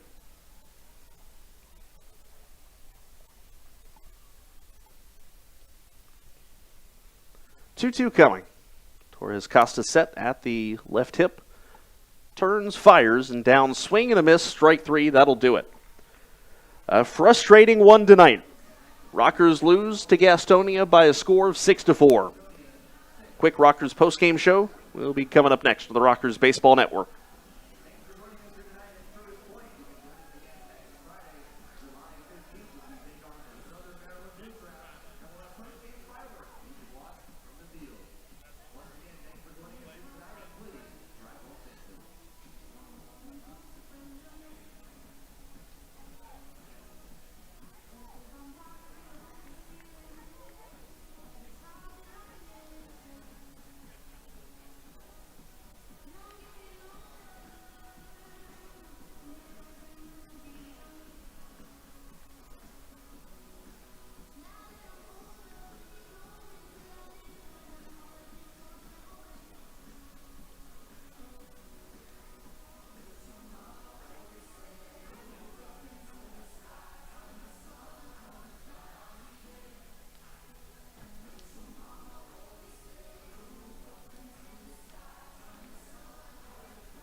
Welcome into the Rockers postgame show and the Rockers Baseball Network. High Point can't hang on to what was an early 4-1 lead, and they lose to Gastonia today. Final score 6-4. The Honey Hunters improve to 3-0 in the second half. Rockers fall to 0-3, already 3 games back here in half number 2. Well, the Rockers look good early, putting up 3 runs in the first inning, an RBI base hit from Xander Wheel, and a couple bases-loaded walks, 1 to Lattimore, 1 to Martinez, 3-0 your score. Gastonia gets on the board the second inning with a solo leadoff home run by Luis Roman. High Point would extend their lead in the 5th inning, or get that run back at least, on an RBI triple from Mike Galino. Rockers would make it a 4-1 score at that point. In the 6th inning, though, a run comes in on a sac fly for Gastonia. In the 7th, a leadoff home run again, this time by Luis Castro. And it was a 4-3 game. A couple moments later, Joseph Rosa would tie it up with an RBI base hit at 4. And then with a runner aboard in the 8th inning, Luis Castro hits his second home run of the game. Final score, Gastonia 6, High Point 4. Onis Farfan picks up the win, going to 3-2. Bryce Hensley, the loss, falls to 1-2. Quentin Torres Costa notches the save. 1,509 in attendance today, and time of game 3 hours and 2 minutes. Let's take one last look at the Atlantic League scoreboard. Staten Island shutting out Long Island today, 1-0 there. Charleston winning game 1 of the doubleheader against Southern Maryland, 6-3. Derek Adams picks up the win. Tyler Wilson, his 10th save. Game 2, it's a good one. No score. If you like good pitching duels, this is it. Eddie Butler, Michael Gunn, scoreless through 5. After 8 innings of play, Lancaster leads York 3-1. Sullentrop and Martin, the 2 pitchers in right now. And Lexington, and near the top of the 9th inning, a 7-1 lead over the Genomes. Austin Adams on to finish it off for Lexington. And the Legends looking to pick up the win against their tenants, roommates, however you want to say it, the Genomes, this afternoon. Well, a tough one for the Rockers tonight. A disappointing finish, and again, another game where they played well enough to win but weren't able to get it done. So eventually, those start translating into wins. They just haven't yet over the course of the last week or so. Really, you go back to that Southern Maryland series where the Rockers dropped 2 out of 3 over the weekend. They played well enough to win those 2 over the weekend. Excuse me, on Saturday and Sunday, too. Weren't able to get it done. Same thing in Gastonia. Every loss to the Honey Hunters this week, the Rockers had a shot to win. Just about closing it out and finishing the deal. You can't let the foot off the gas, and right now for High Point, got to figure out how to close out these games. Tomorrow, a 6:15 first pitch as Jonas Scalero going against Ian McKinney of the Honey Hunters. Rockers pregame show begins at 5:50. That is 550 on MixLR, with YouTube joining shortly after. Well, that'll wrap everything up for us here today. Again, the Rockers look to just sleep this one off, and thankfully, even though it's a road series this weekend, they get to sleep in their own beds. They just take the bus ride back and forth from Gastonia through the course of the next couple of days. But the team gets to stay at home, gets to stay refreshed before heading out on the road against Gastonia this weekend, Lancaster next weekend, and then coming back home on July 15th. The fireworks Friday against the Southern Maryland Blue Crabs, so grab your tickets at highpointrockers.com. We'll see you back out at the ballpark next Friday. Well, a big thank you to everyone down in the control room for all their hard work, everybody handling the cameras out and about in the ballpark, as well as the Rockers media department. That will wrap everything up here for us tonight on a Thursday night. I'm Kendrick Fruits saying have a rockin' good night. This has been a presentation of High Point Rockers Baseball on the Rockers Baseball Network.